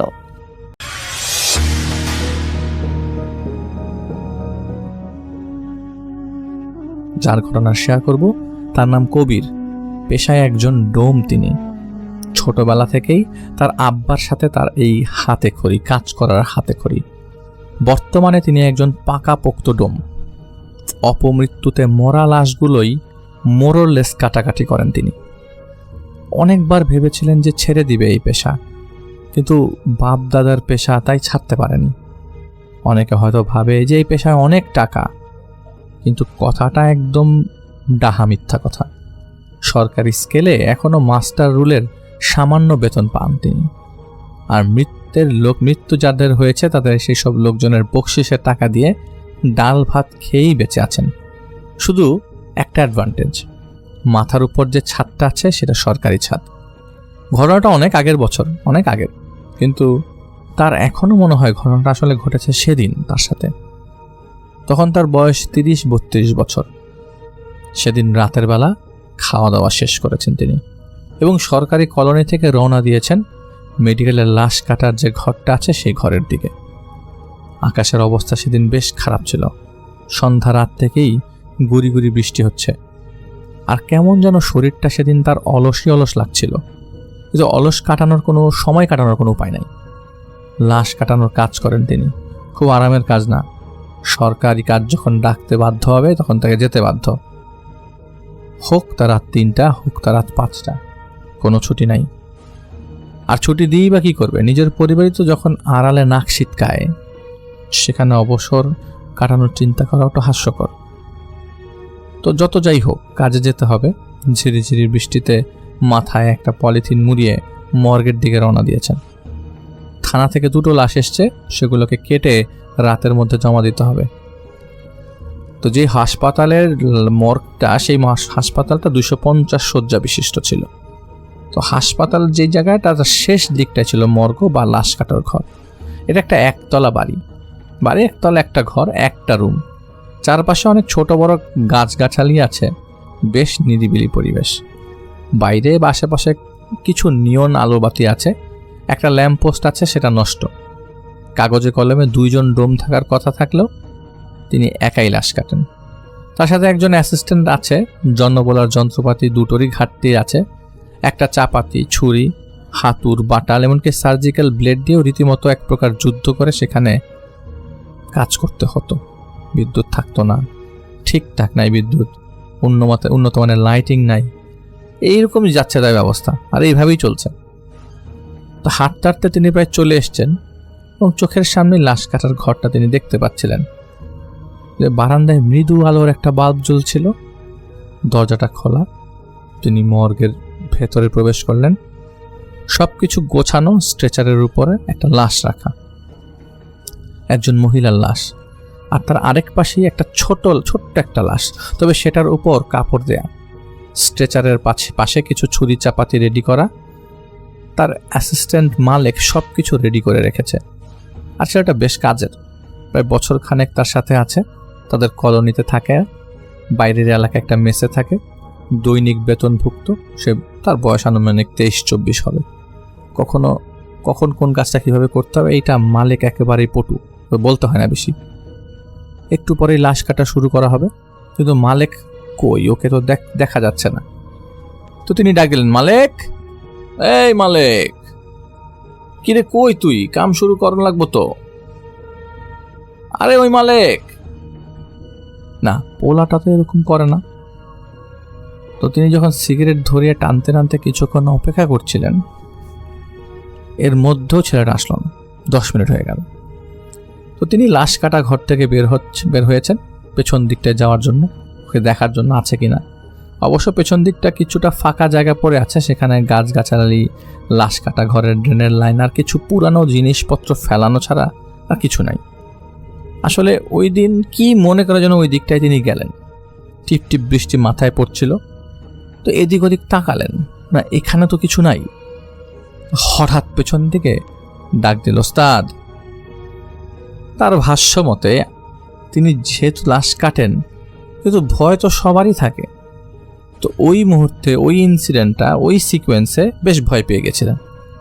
আর ওই ছেলেটার হঠাৎ ডাক শুনতে পেয়ে তিনি হকচকে পেছনে তাকিয়ে দেখে ছেলেটার মুখটা শুকনা, মাথাটা নিচের দিকে করে দাঁড়িয়ে আছে।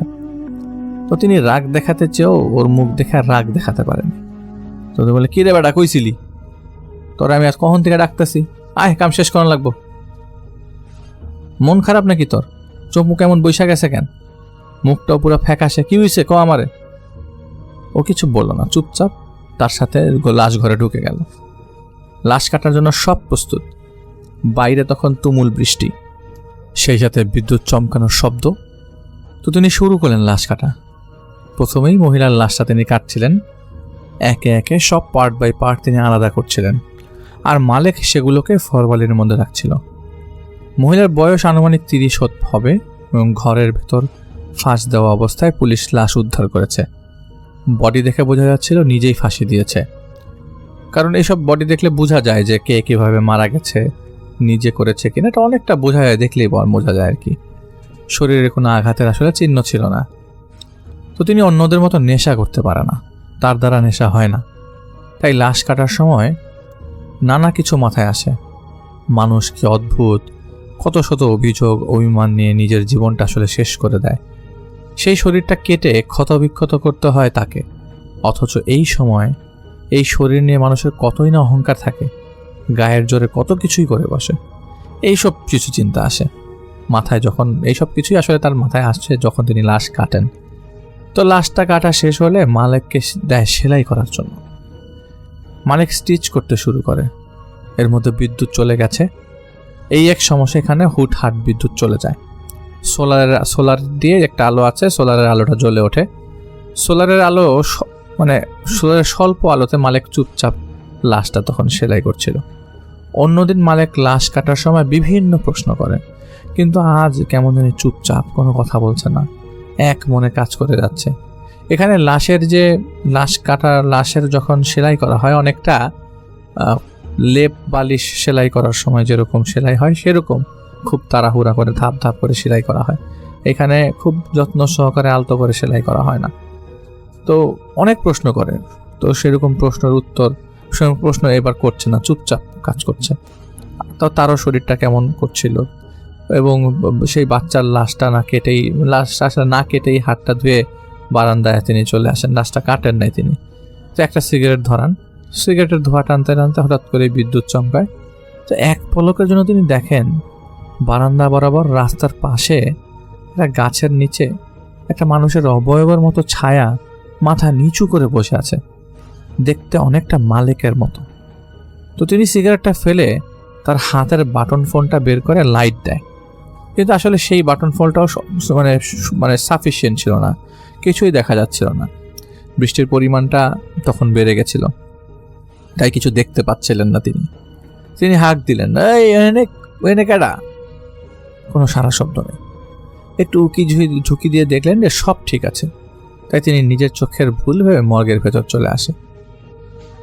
মর্গের ভেতর আসার পর এসে বাচ্চাটার লাশ থেকে কাপড়টা সরায়। আহারে, কি সোনা মুখ, মেয়ে বাচ্চাটা 4 থেকে 5 বছর বয়স হবে। কি যে মায়া লাগছে দেখে। তার ঘরেও তো এরকম একটা ফুটফুটে মেয়ে আছে। আহারে, না জানি কোন কারণে এই মহিলা ছোট্ট শিশুটিকেও মেরে ফেলেছে, বিষ খাইয়ে দিয়েছিল বাচ্চাটাকে। আহারে। এবার বাচ্চাটার লাশ স্ট্রেচারে তোলেন তিনি। ওই তোলার পর বুকটা ছিঁড়ে যাচ্ছিল, আর তিনি যখন বুকটা কাটেন তখন আরো অবাক করে দিয়ে মালেক সেলাই করা বাদ দিয়ে এসে বাচ্চাটার বুকের ভেতর হাত ঢুকিয়ে দিল। মালেকের কেমন একটা হিংস্রতা দেখা গেল। হৃৎপিণ্ডরা টেনে ছিঁড়ে নিয়ে আসে তিনি, এনেই সেটা কামড়ে খাওয়া শুরু করে দেয়। আরে কি করতেছিস মালিক, কি করতেছিস তুই? আরে বেটা, পাগল হয়ে গেলি নাকি? তিনি মালিককে ধরে জোরে ঝাঁকি দেয়। এদিকে বাইরে থেকে অসংখ্য শেয়াল কুকুরের ডাক ভেসে আসতে শুরু করে। তিনি বেশ কয়েকটা ঘুষি মেরে বসেন মালিককে। দৃশ্যটা নেওয়া যাচ্ছিল না। সে কোনোভাবে নিজেকে ছাড়িয়ে সে হৃৎপিণ্ডের খাওয়া অংশটা হাতে নিয়ে দৌড় দিয়ে বাইরে চলে যায়। এই ঝড় বৃষ্টির মধ্যে তিনি বারান্দা পর্যন্ত যান এবং সজোরের দারোয়ানকে ডাকতে থাকেন, কিন্তু এই বৃষ্টির মধ্যে তার ডাক দারোয়ান পর্যন্ত পৌঁছাচ্ছিল না, সম্ভব না। যেহেতু ওর আচরণ স্বাভাবিক মনে হচ্ছিল না, তাই তিনি কি করবে বুঝতে না পারে বৃষ্টির মধ্যে দৌড় দিয়ে গেটের কাছে যায়। এবং ওইখানে উপস্থিত দারোয়ান ছিল শফি। ওই শফি ভাইকে ডেকে নিয়ে আসে, সাথে ওয়ার্ড বয় আসে, আরও 2-4 জন মানুষ ছিল, তারা আসে। এই বৃষ্টির মধ্যে হন্য করে তিনি মালেককে খোঁজেন, কিন্তু কোথাও মালেক ছিল না। মালেক যা করলো তার জবাবদিহিটা কিভাবে করবেন তিনি, তখন সেই চিন্তায় মাথা ঘোরাচ্ছিল তার। তিনি ডায়াবেটিসের রোগী, তার প্রেশার লো হয়ে আসছিল। তখন শফি ভাই আর ওয়ার্ড বয়দের নিয়ে মর্গের দরজা তালা মেরে আসেন। সেই রাতটা তিনি ওয়ার্ডে কাটান। সকালে তিনি এবং কর্তব্যরত চিকিৎসক সহ পোস্টমর্টেম শেষ করে পুলিশ আসলে তাদের সব কিছু বলে লাশ দুটো বুঝিয়ে দেন। যেহেতু এটা আত্মহত্যা ছিল, সেটা সরকারি কাজ, তাই কোনো ঝামেলা হয়নি পরবর্তীতে। কিন্তু একটা বিষয় অদ্ভুত ছিল, তা হলো পুলিশ এরপর মালিকের মেসে যায় তাকে খুঁজতে। সেখানে মালিকের আপন খালাতো ভাই থাকতো। সে পুলিশকে বলে মালিক নাকি কোনো একজন বিবাহিত নারীর সাথে সম্পর্কে লিপ্ত ছিল, যার একটি সন্তানও ছিল, এবং এই সন্তান নিয়ে তাদের মধ্যে ঝামেলা হয়, কারণ এই বাচ্চার কথা ভেবে মহিলা তার স্বামীকে তালাক দিচ্ছিল না। এদিকে মালিক সেই নারীর জন্য বলতে গেলে পাগল ছিল, এবং সেই নারীকে পাওয়ার জন্য বেশ কিছুদিন তন্ত্রমন্ত্র সাধনা করে আসছিল। এবং ঘটনার একদিন আগে সেই মহিলার সাথে ঝামেলা হয় মালিকের, আর সেদিন সে বাড়ি ছেড়ে চলে যায় এবং সেখানে গিয়ে সে আত্মহত্যা করে। তবে সেই মহিলার পরে আর কোনো সন্ধান পাওয়া যায়নি। যেহেতু সে কলোনির বাইরে অন্য এরিয়াতে থাকতো, তাই তার বিষয়ে আসলে তেমন কিছু তিনি জানতেন না। কিন্তু মালিক যদি মারাই যায়, তাহলে মর্গে সে কে ছিল? আর ওই বাচ্চার হৃৎপিণ্ডটা কে খেয়ে ফেললো? পালিয়ে গেল কে? তাহলে মর্গে আসা সেই মহিলা এবং বাচ্চার সাথে মালিকের কোনো কানেকশন ছিল? বিষয়টা মেলানো কষ্টকর, কারণ এটা রহস্যজনক। মাঝে মাঝে কিছু কেস রহস্য থাকাই ভালো, সেটার জট খুললে হয়তো ভালো নাও লাগতে পারে। এটাই ছিল মার্জিয়া মেহজাবিন আপুর ঘটনা।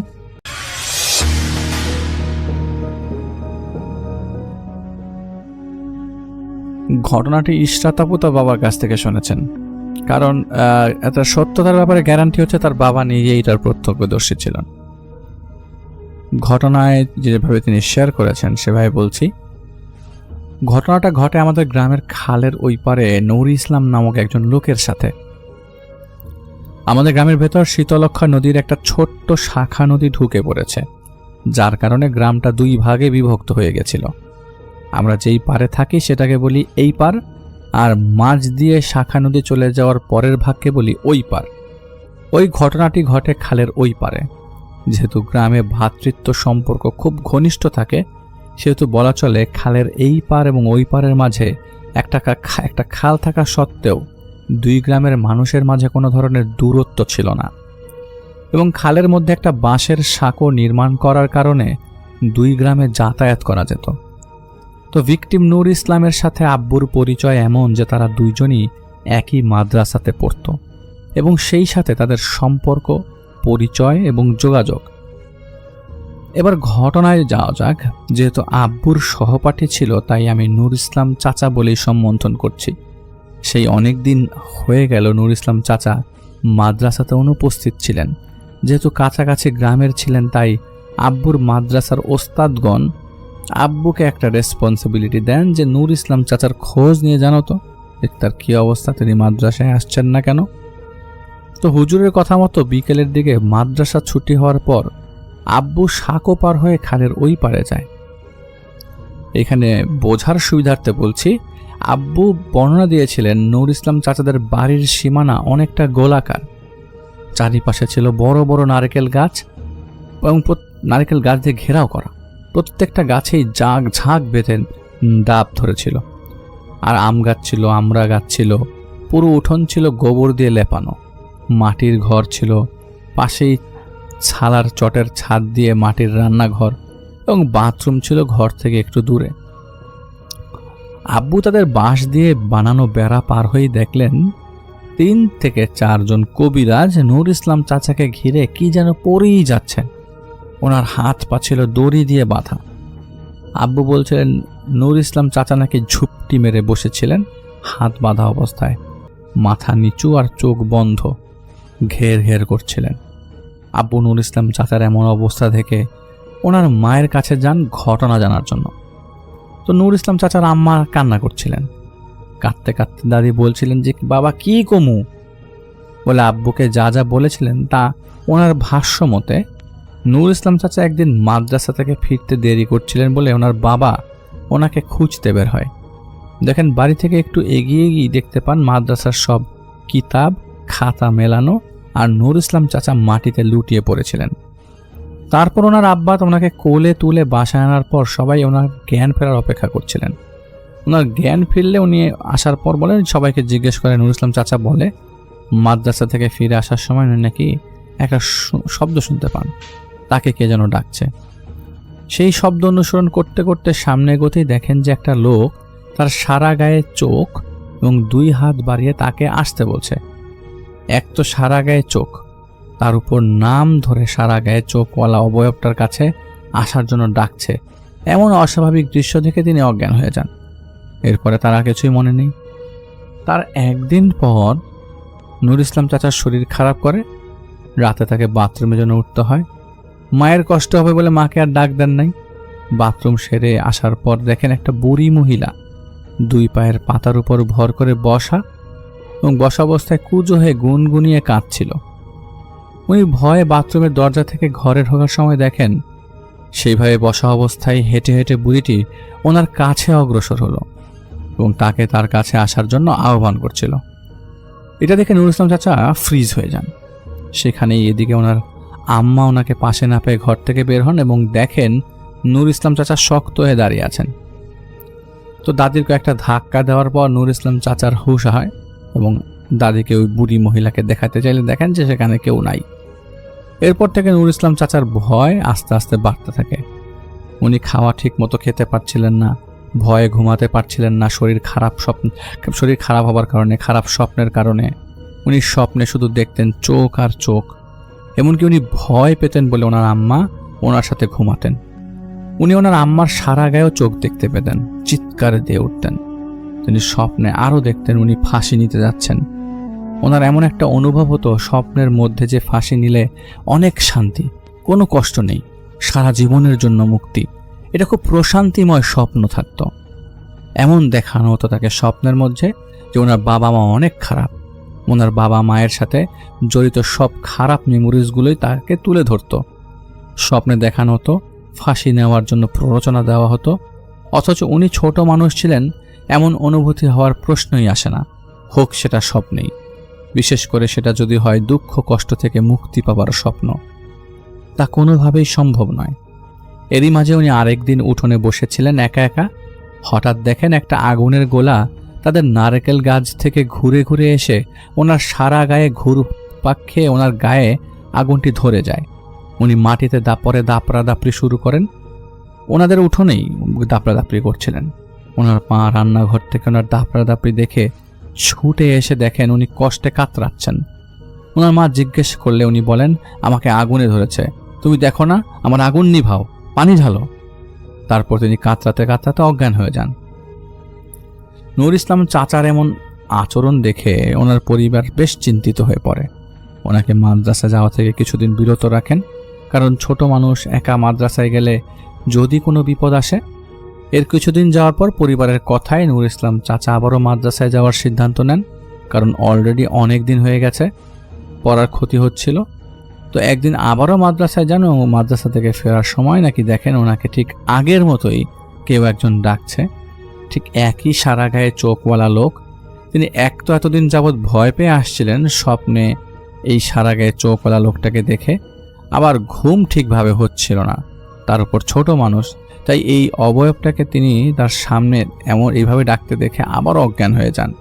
এবং দুঃখের বিষয় যে এই ঘটনার পর নূর ইসলাম চাচা নাকি সাময়িকের জন্য তার চোখের দৃষ্টি হারিয়ে ফেলেন।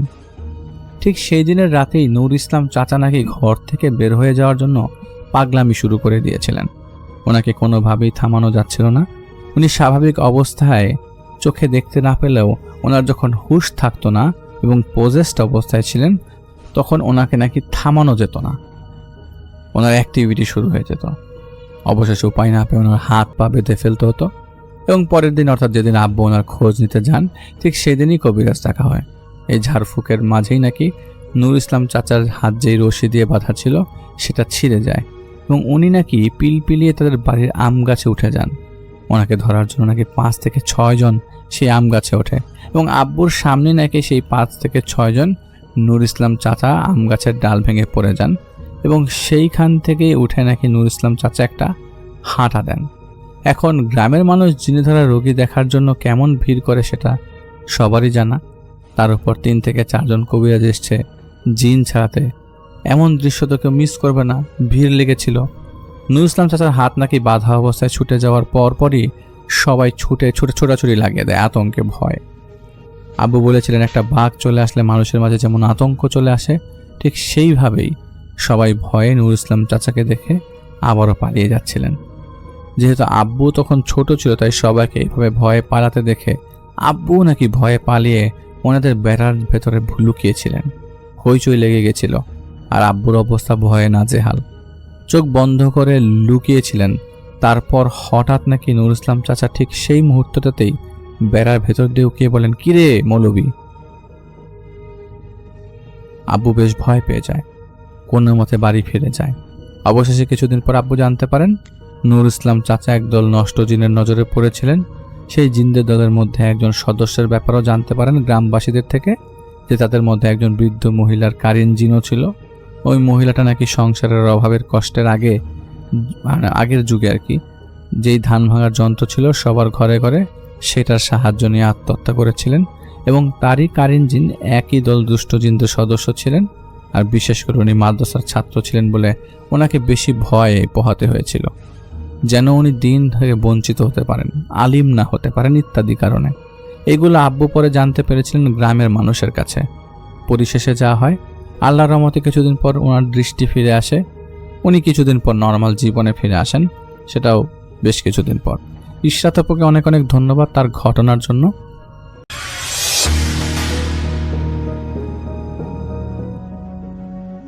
ঘটনাটা প্রায় 8 বছর আগের। তখন তিনি সদ্য বিয়ে করেছেন। স্ত্রীকে নিয়ে শহরের এক তুলনামূলক নতুন আবাসনে ভাড়া থাকছেন। জায়গাটা খুব নামকরা নয়, আবার খুব নির্জনও নয়। 4 তলা একটা বিল্ডিং, প্রতিটা তলায় 2টো করে ফ্ল্যাট। লিফট ছিল, কিন্তু অনেক সময় কাজ করতো না। করিডোর লম্বা আর একটু চাপা ধরনের। দিনের বেলায় স্বাভাবিক মনে হলেও রাতে অদ্ভুত নীরব হয়ে যেত। তিনি আর তার স্ত্রী 2য় তলায় উঠেছিলেন।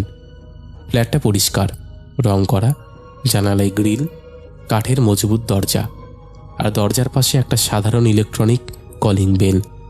প্রথম দিনগুলো খুব স্বাভাবিক কেটেছিল। নতুন সংসার, নতুন জায়গা, নতুন রুটিন।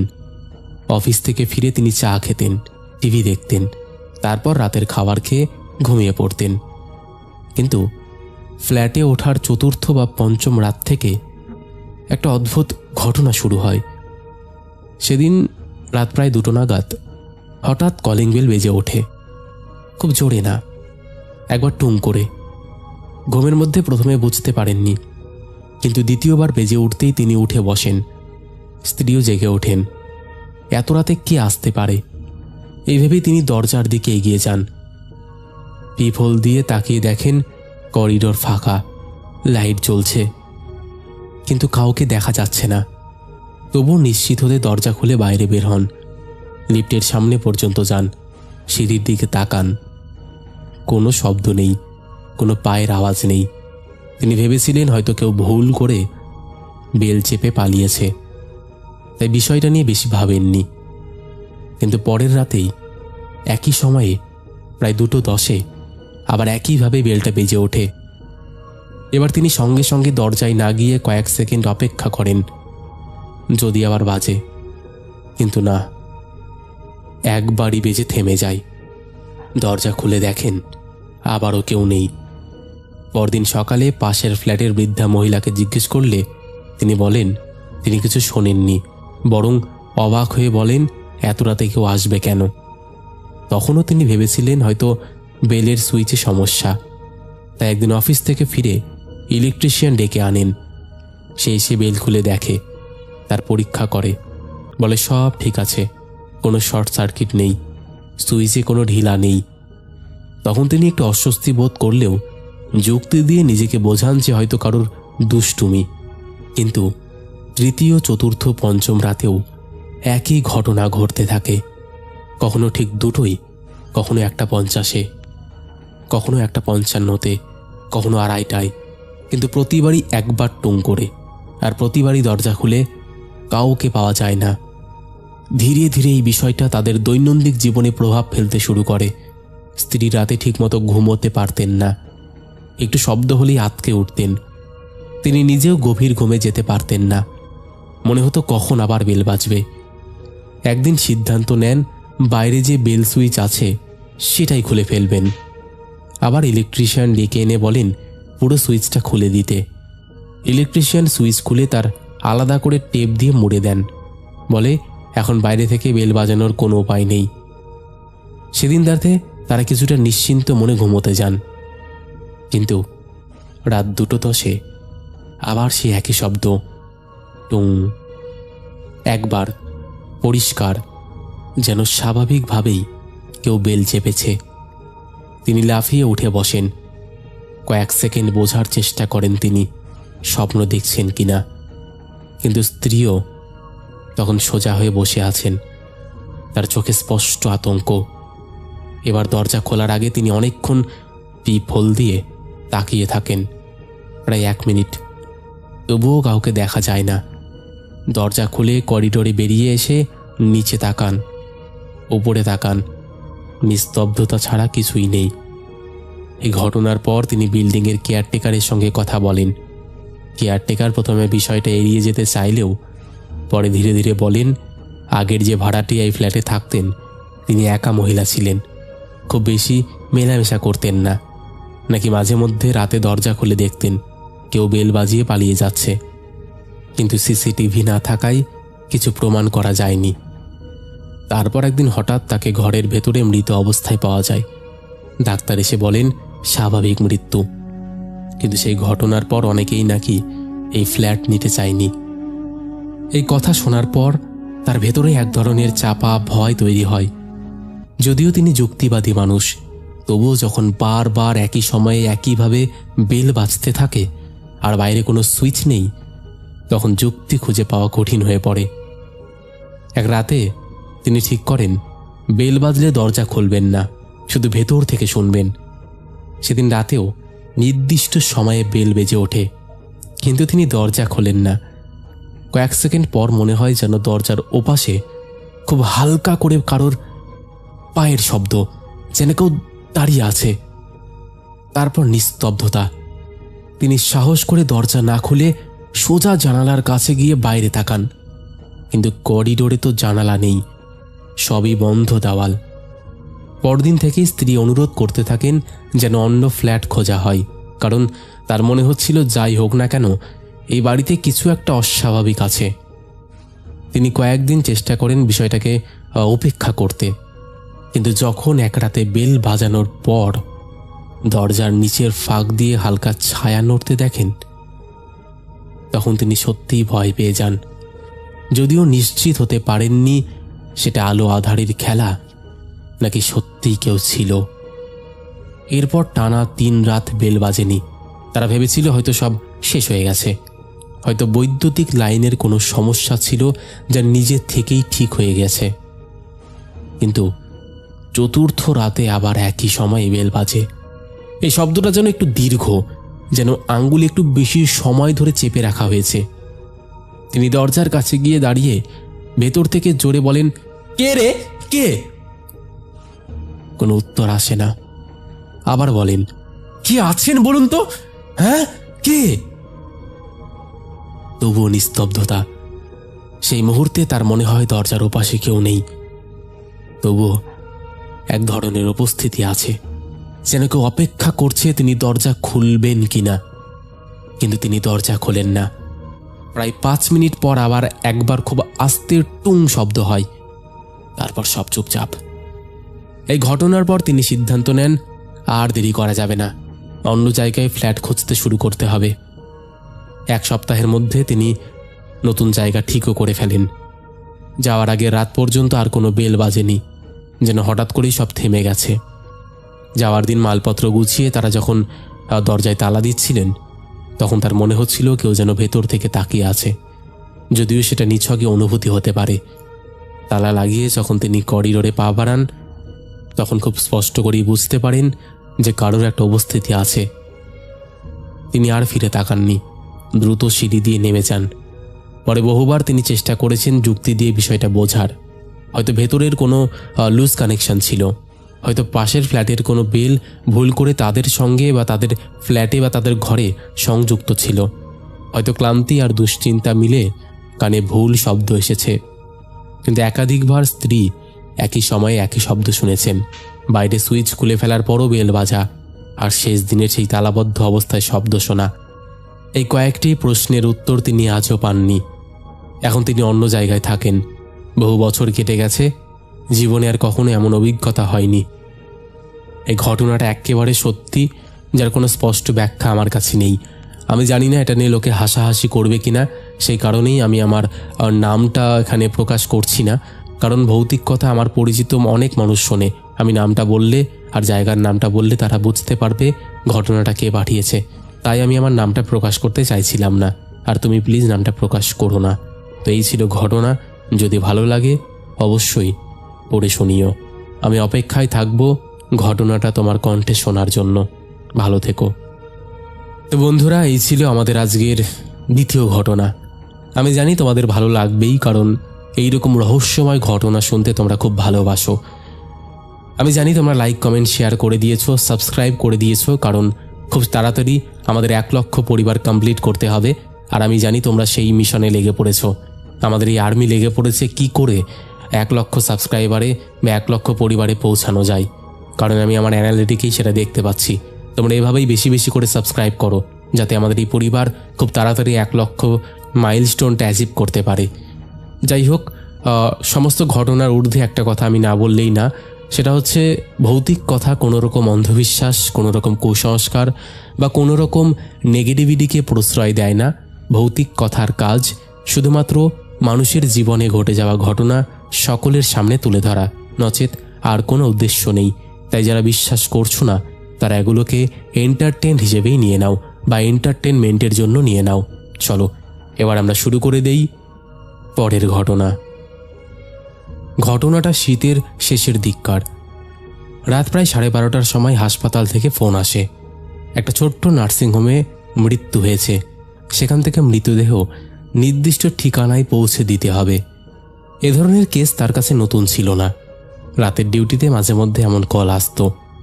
তিনি গ্যারেজ থেকে গাড়ি বের করেন, সঙ্গে ছিলেন একজন সহযাত্রী বা সহকারী বলতে পারো। দুজনে মিলে নির্দিষ্ট জায়গায় পৌঁছান। কাগজপত্র মিলিয়ে মৃতদেহ স্ট্রেচারে তোলা হয়। সাদা চাদরে ঢাকা, মাথার দিকে নাম লেখা, ছোট ট্যাগ বাঁধা। সব কিছু নিয়ম মতোই ছিল। নার্সিংহোমের স্টাফরা দ্রুত কাজ শেষ করে দেয়, কারণ রাত বাড়ছিল। সরকারি দরজা বন্ধ করে লক চেক করে। তারপরে দুজনে গাড়িতে ওঠেন। কিছু দূর যাওয়ার পর সহকারী জানায় তার বাড়ির কাছেই, সে নেমে যাবে, কারণ বাকি রাস্তা তিনি একাই যেতে পারবেন। এমনটা আগেও হয়েছে, তাই ড্রাইভার রাজি হন। সহকারী নেমে যায়। তখন রাত প্রায় 1:15। রাস্তা পুরো ফাঁকা, হালকা কুয়াশা, শীতের ঠান্ডা হাওয়া কাচের ভেতরেও টের পাওয়া যাচ্ছিল। তিনি বলেন, গ্লাসবাহী গাড়ি চালানোর সময় এক ধরনের মানসিক চাপ থাকেই, কিন্তু এতদিনে তিনি অভ্যস্ত হয়ে গিয়েছিলেন। গাড়ির পেছনের অংশ সম্পূর্ণ আলাদা, মাঝখানে ছোট্ট কাচের জানালা, চাইলে দেখা যায়, কিন্তু তিনি সাধারণত তাকান না। সেদিনও তিনি সোজা রাস্তার দিকে তাকিয়েই গাড়িটা চালাচ্ছিলেন। প্রায় 10 মিনিট যাওয়ার পর প্রথম অস্বাভাবিকতা টের পান। খুব হালকা একটা শব্দ, যেন লোহার ফ্রেমে কিছু ঠেকল। তিনি ভেবেছিলেন রাস্তার গর্তে পড়ে স্ট্রেচার একটু নড়ছে, তাই গুরুত্ব দেননি। কিন্তু মিনিট 2 পর আবার একই রকম শব্দ, এবার একটু স্পষ্ট, যেন ভেতর থেকে খুব আস্তে কেউ নড়ল। তার বুকের ভেতর অস্বস্তি তৈরি হয়, কিন্তু তিনি নিজেকে বোঝান মৃতদেহ নড়ে না। এটা নিশ্চিত, হয়তো স্ট্রেচারের চাকা ঠিকমতো লক করা ছিল না। তিনি রাস্তার পাশে গাড়ি থামান, নামেন, পেছনের দরজা খুলে দেখেন সব স্বাভাবিক। স্ট্রেচার ঠিক জায়গায়, চাদর ঢাকা, ভেতরে কোনো বিশৃঙ্খলা নেই। তিনি নিজের হাতের চাদরের ওপরে চাপ দিয়ে দেখেন শরীর স্থির। তারপর দরজা বন্ধ করে আবার রওনা দেন। এবার একটু দ্রুত চালাতে থাকেন। কিছু দূর যাওয়ার পর হঠাৎ তিনি লক্ষ্য করেন ড্যাশবোর্ডের ভেতরের আলো এক মুহূর্তের জন্য ম্লান হয়ে গেল, তারপর স্বাভাবিক। একই সঙ্গে পেছন থেকে খুব হালকা একটা দীর্ঘশ্বাসের মতো শব্দ শুনতে পান, এতটাই ক্ষীণ যে তিনি নিশ্চিত হন সত্যি শুনেছেন নাকি কল্পনা। তার হাত ঘেমে যায়, তবুও তিনি থামেন না, কারণ নির্জন রাস্তা, মাঝরাত, বেশি দাঁড়িয়ে থাকাও ঠিক না। প্রায় 5 মিনিট পর আবার অনুভব করেন গাড়ির ভারসাম্য যেন সামান্য বদলালো, যেন ওজন একদিকে সরে গেল। এবার তিনি রিয়ার ভিউ মিররে তাকান, কিছু বোঝা যায় না। ছোট কাচের জানলায় এক ঝলক দেখেন, সাদা চাদর আগের মতোই, কিন্তু তার মনে হয় মাথার দিকটা একটু উঁচু, যদিও নিশ্চিত হতে পারেন না। তিনি আবার গাড়ি থামান, দরজা খুলে দেখেন চাদরের একটা ভাঁজ যেন বদলে গেছে, কিন্তু এটা আগে কেমন ছিল তিনি মনে করতে পারেন না। তিনি নিজেকে বলেন এটা নিছকই রাস্তার ঝাঁকুনির ফল। দরজা বন্ধ করে দ্রুত গন্তব্যের দিকে এগোন। রাস্তার একটা নির্জন মোড় পার হওয়ার পর হঠাৎ ইঞ্জিন 1 সেকেন্ডের জন্য দম বন্ধ হয়ে যায়। গাড়ি ঝাঁকুনি খায়, তারপর নিজে থেকে স্টার্ট নেয়। ড্যাশবোর্ডে কোনো ওয়ার্নিং নেই, কিন্তু ঠিক সেই মুহূর্তেই তিনি স্পষ্ট অনুভব করেন পেছন থেকে যেন খুব আস্তে করে স্ট্রেচারের লোহার ডেল ধরল কেউ। একটা ঠক শব্দ হয়। তিনি আর পেছনে তাকান না, বুকটা ধরপড় করতে থাকে। অবশেষে নির্দিষ্ট ঠিকানায় পৌঁছে লোকজনকে ডাকেন। তারা এসে দরজা খুলে স্ট্রেচার নামাতে গেলে একজন বলে চাদরটা কে সরিয়েছে, কারণ মুখের অংশ সামান্য উন্মুক্ত। তিনি অবাক হয়ে বলেন তিনি তো ছুঁয়েও দেখেননি শেষবার দরজা বন্ধ করার পর। সবাই ধরে নেয় রাস্তার ঝাঁকুনিতে হয়েছে। পরিবারের লোকজন কান্নায় ব্যস্ত ছিল, তাই আর বিষয়টা নিয়ে আলোচনা করা হয়নি। কাজ শেষ করে তিনি গাড়ি নিয়ে ফেরেন, কিন্তু ফেরার পরও তার মনে হচ্ছিল গাড়ির ভেতরে এখনও সেই চাপা অনুভূতিটা রয়ে গেছে। গ্যারেজে পৌঁছে দরজা খুলে ভেতরটা আবার দেখেন, সম্পূর্ণ খালি, স্ট্রেচার ফাঁকা, কোনো চিহ্ন নেই। পরের দিন মেকানিক দিয়ে গাড়ি চেক করান, ইঞ্জিন, লাইট সব ঠিক, কোনো ত্রুটি ধরা পড়েনি। তারপরও তিনি কয়েকদিন অস্বস্তি কাটাতে পারেননি। বিশেষ করে রাতের নির্জন রাস্তায় গাড়ি চালানোর সময় তার বারবার মনে পড়ত সেই ঠক শব্দ আর ইঞ্জিনের হঠাৎ বন্ধ হয়ে যাওয়া। তিনি বলেন তিনি যুক্তিবাদী মানুষ, জানেন মৃতদেহ নড়াচড়া করে না, শব্দ করে না, সব কিছুর বৈজ্ঞানিক ব্যাখ্যা আছে। হয়তো স্ট্রেচারের চাকা পুরো লক করা ছিল না, হয়তো বৈদ্যুতিক সংযোগের সামান্য ঢিলা ছিল, হয়তো তার নিজের ক্লান্তি আর রাতের নিস্তব্ধতা মিলে কানে ভুল শব্দ তৈরি করেছিল। কিন্তু 3টার সময় তিনি আজও ভুলতে পারেননি। প্রথমত তিনি একই ধরনের শব্দ দুবার শোনা, দ্বিতীয়ত ভেতরের লাইটের হালকা জ্বলে ওঠা নিভে যাওয়া, আর তৃতীয়ত গন্তব্যে পৌঁছে চাদরের ভাঁজ বদলে যাওয়া। এরপর বহু বছর কেটে গেছে। তিনি অসংখ্যবার লাশবাহী গাড়ি চালিয়েছেন, একা রাতের রাস্তা হয়ে গেছেন, কিন্তু আর কখনো তেমন অভিজ্ঞতা হয়নি। তবুও গভীর রাতে যখন নির্জন রাস্তায় গাড়ি চালাতে হয়, পেছনের সাদা স্ট্রেচার থাকে। তারপরে তিনি সেই কাজটা ছেড়ে দেন এবং বর্তমানে তিনি ট্রাক চালান। উনি লিখছেন, এই ছিল ঘটনা।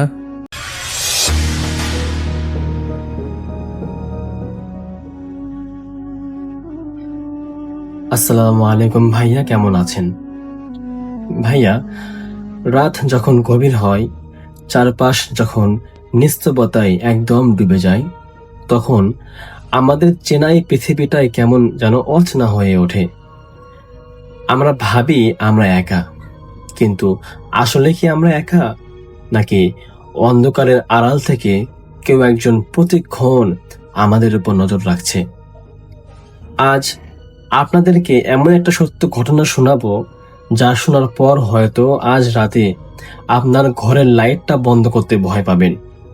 ঘটনাটি আমার এক শ্রোতার জীবনে। চলুন ডুবে যাওয়া যাক এক কুচকুচে কালো অন্ধকার গল্পে। তখন 2020 সাল। ছদ্মনাম হলো রাজীব। তার চাকুরির সুবাদে ঢাকার বাইরে একটা বেশ পুরনো একতলা বাংলো বাড়ি ভাড়া নেয়। বাড়িটার চারপাশ ছিল বড় বড় গাছে ঘেরা, নিঝুম শান্ত পরিবেশ, যা একজন লেখকের বা একা থাকা মানুষের জন্য আদর্শ। কিন্তু প্রথম দিন পা রাখার পর থেকেই রাজীবের কেমন যেন একটা অস্বস্তি হচ্ছিল। মনে হচ্ছিল বাড়িটা বড্ড বেশি শান্ত, এতটাই শান্ত যে নিজের নিঃশ্বাসের শব্দও নিজের কানে বাঘের মতো শুনত। প্রথম কয়েকদিন ভালোই কাটলো, কিন্তু অদ্ভুত কাণ্ডগুলো শুরু হলো প্রথম অমাবস্যার রাতে। রাত তখন আনুমানিক 2টা। রাজীব সাহেব তার ল্যাপটপে কাজ করছিল। হঠাৎ তার মনে হলো যে ঘরের ভেতরের তাপমাত্রা এক ঝটকায় যেন অনেকটাই নেমে গেল। জুন মাসের গরমেও তার হাত পা ঠান্ডা হয়ে আসছিল। সে ল্যাপটপ থেকে চোখ সরিয়ে ঘরের চারপাশটা দেখলো, সবকিছু ঠিকঠাক। কিন্তু তখনই রান্নাঘরের দিক থেকে একটা শব্দ এলো, খাটাস করে, যেন কেউ একটা স্টিলের বাটি মেঝেতে ফেলে দিয়েছে। রাজীব ভাবলো হয়তো বিড়াল হবে। সে টর্চ নিয়ে রান্নাঘরে গেল, কিন্তু সেখানে কোনো বিড়াল ছিল না এবং বাটিটাও যথাস্থানে ছিল। সে যখন নিজের ঘরে ফিরে আসছিল, ঠিক তার শোবার ঘরের দরজার সামনে, তখন সে এসে থমকে দাঁড়ালো। তার মনে হলো দরজার ওপাশ থেকে খুব মৃদু একটা শব্দ আসছে, কেউ একজন খুব জোরে শ্বাস নিচ্ছে, যেমন হু হা হু এই টাইপের শব্দ হচ্ছিল আর কি। রাজীবের বুকের ভেতরটা ধক করে উঠল। সে সাহস করে দরজাটা ধাক্কা দিয়ে খুলল, কিন্তু ভেতরে কেউ নেই। শুধু জানালাটা খোলা ছিল আর পর্দাটা বাতাসে কাঁপছে। সে নিজেকে শান্ত করলো এবং ভাবলো সব মনের ভুল। কিন্তু ভুলটা যে মনের ছিল না সেটা সে টের পেল ঠিক পরের দিন রাতে রাজীব যখন বাথরুমে মুখ ধুতে গেল, বেসিনের উপর থাকা আয়নাটায় জল ছিটানোর পর সে তোয়ালে দিয়ে মুখটা মুছল। তারপর মাথা তুলে আয়নার দিকে তাকাতেই তার শরীর জমে পাথর হয়ে গেল। আয়নায় শুধু তার নিজের মুখ ছিল না, তার ঠিক পেছনে অন্ধকারের মধ্যে একটা অবয়ব দাঁড়িয়েছিল। একটা কুচকুচে কালো চুলে ঢাকা মুখ, যার চোখ দুটো ছিল একদম সাদা।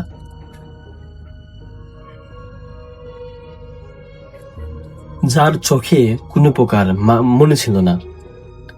আর সেই মুখটা রাজীবের দিকে তাকিয়ে অমানসিক একটা হাসি হাসছিল। রাজীব আতঙ্কে চিৎকার করে পিছনে ঘুরল, কিন্তু পিছনে কেউ নেই। আবার আয়নার দিকে তাকালো, সেখানেও কেউ নেই। তার কপালে তখন বিন্দু বিন্দু ঘাম। সে বুঝতে পারলো এই বাড়িতে সে একা নয়, অন্য কিছু এই বাড়িতে আছে, যা ক্রমান্বয়ে তার দিকে এগিয়ে আসছে।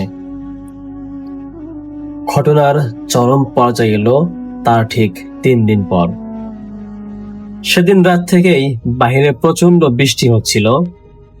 রাত 1টার দিকে পুরো এলাকায় বিদ্যুৎ চলে যায়। চারদিক ঘুটঘুটে অন্ধকার। রাজীব একটা মোমবাতি জ্বালিয়ে খাটের উপর বসেছিল। হঠাৎ তার ঘরের ছাদ থেকে একটা শব্দ আসতে লাগলো, খড় খড় করে, যেন ভারী কোনো কিছু ছাদের উপর টেনে নিয়ে যাওয়া হচ্ছে। শব্দটা আস্তে আস্তে ছাদ থেকে নেমে দেয়াল বেয়ে নিচের দিকে নাচতে লাগলো। হ্যাঁ, ঠিক শুনেছেন, দেয়াল বেয়ে শব্দটা আসলে। রাজীব মোমবাতির আলোয় দেখলো ঘরের কোণের অন্ধকারটাও যেন আরো ঘন হয়ে উঠছে। আর সেই অন্ধকার থেকে একটা ফিস ফিস শব্দ ভেসে আসছে, খুব চেনা একটা কণ্ঠস্বর, কিন্তু বিকৃত। শব্দটা এমন ছিল, রাজীব, রাজীব, আমাদের দিকে তাকাও, রাজীব, আমাদের দিকে তাকাও। রাজীব ভয়ে কান চেপে ধরল। সে চোখ বন্ধ করে হনুমান চালিসা বা সৃষ্টিকর্তার নাম জপ করতে লাগলো, কিন্তু ফিসফিসানি তখনও কমল না, বরং সেটা আরো আস্তে আস্তে ঠিক অনেকটাই কাছে চলে আসলো, ঠিক তার কানের কাছে আসলো। সে অনুভব করতে পারলো একটা বরফ ঠান্ডা নিঃশ্বাস তার ঘাড়ে এসে পড়ছে। বাতাসের গন্ধটা মুহূর্তের মধ্যেই বদলে গেল। পচা মাংস আর পুরনো মাটির একটা ঝাপসা গন্ধ ঘরটা পুরো ভরে ফেলল। সাহস সঞ্চয় করে রাজীব চোখ খুলল, আর চোখ খুলেই সে যা দেখল তা তার জীবনের সবচেয়ে বড় দুঃস্বপ্ন ছিল।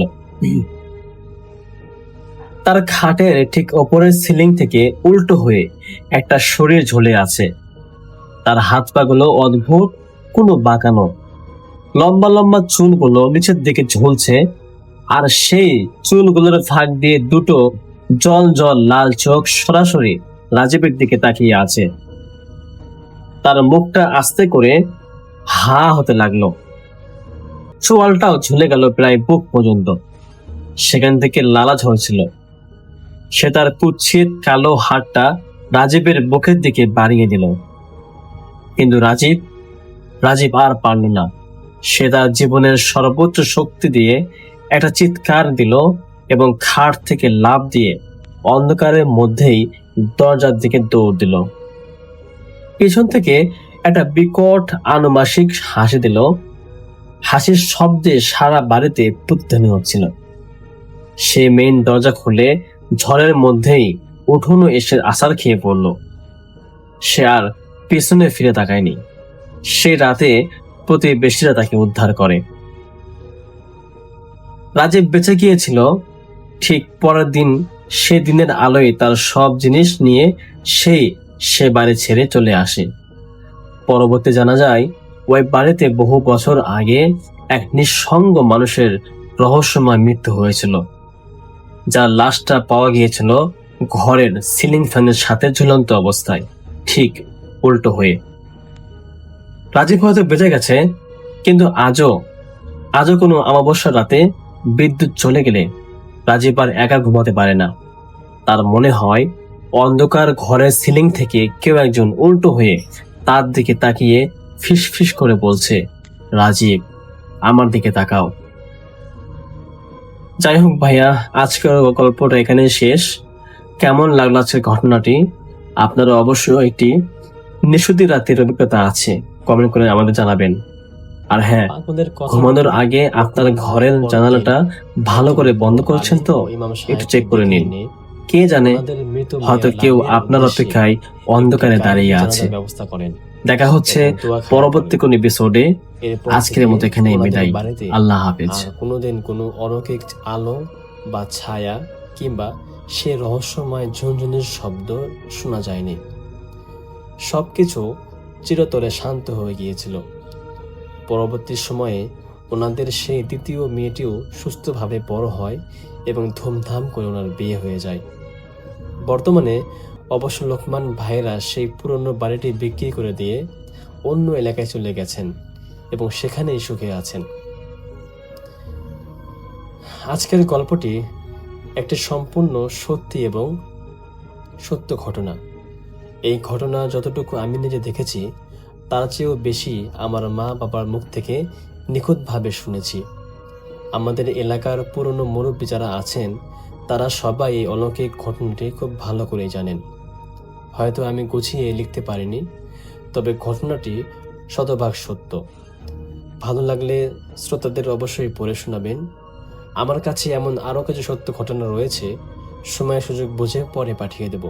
ভালো থাকবেন। ভূত FM এর পরে পুরো টিমের জন্য রইল অনেক অনেক অনেক ভালোবাসা এবং শুভকামনা। ধন্যবাদ আনতে সারোয়ার হোসেন শাহিন, থানাপাড়া, লালমনিরহাট।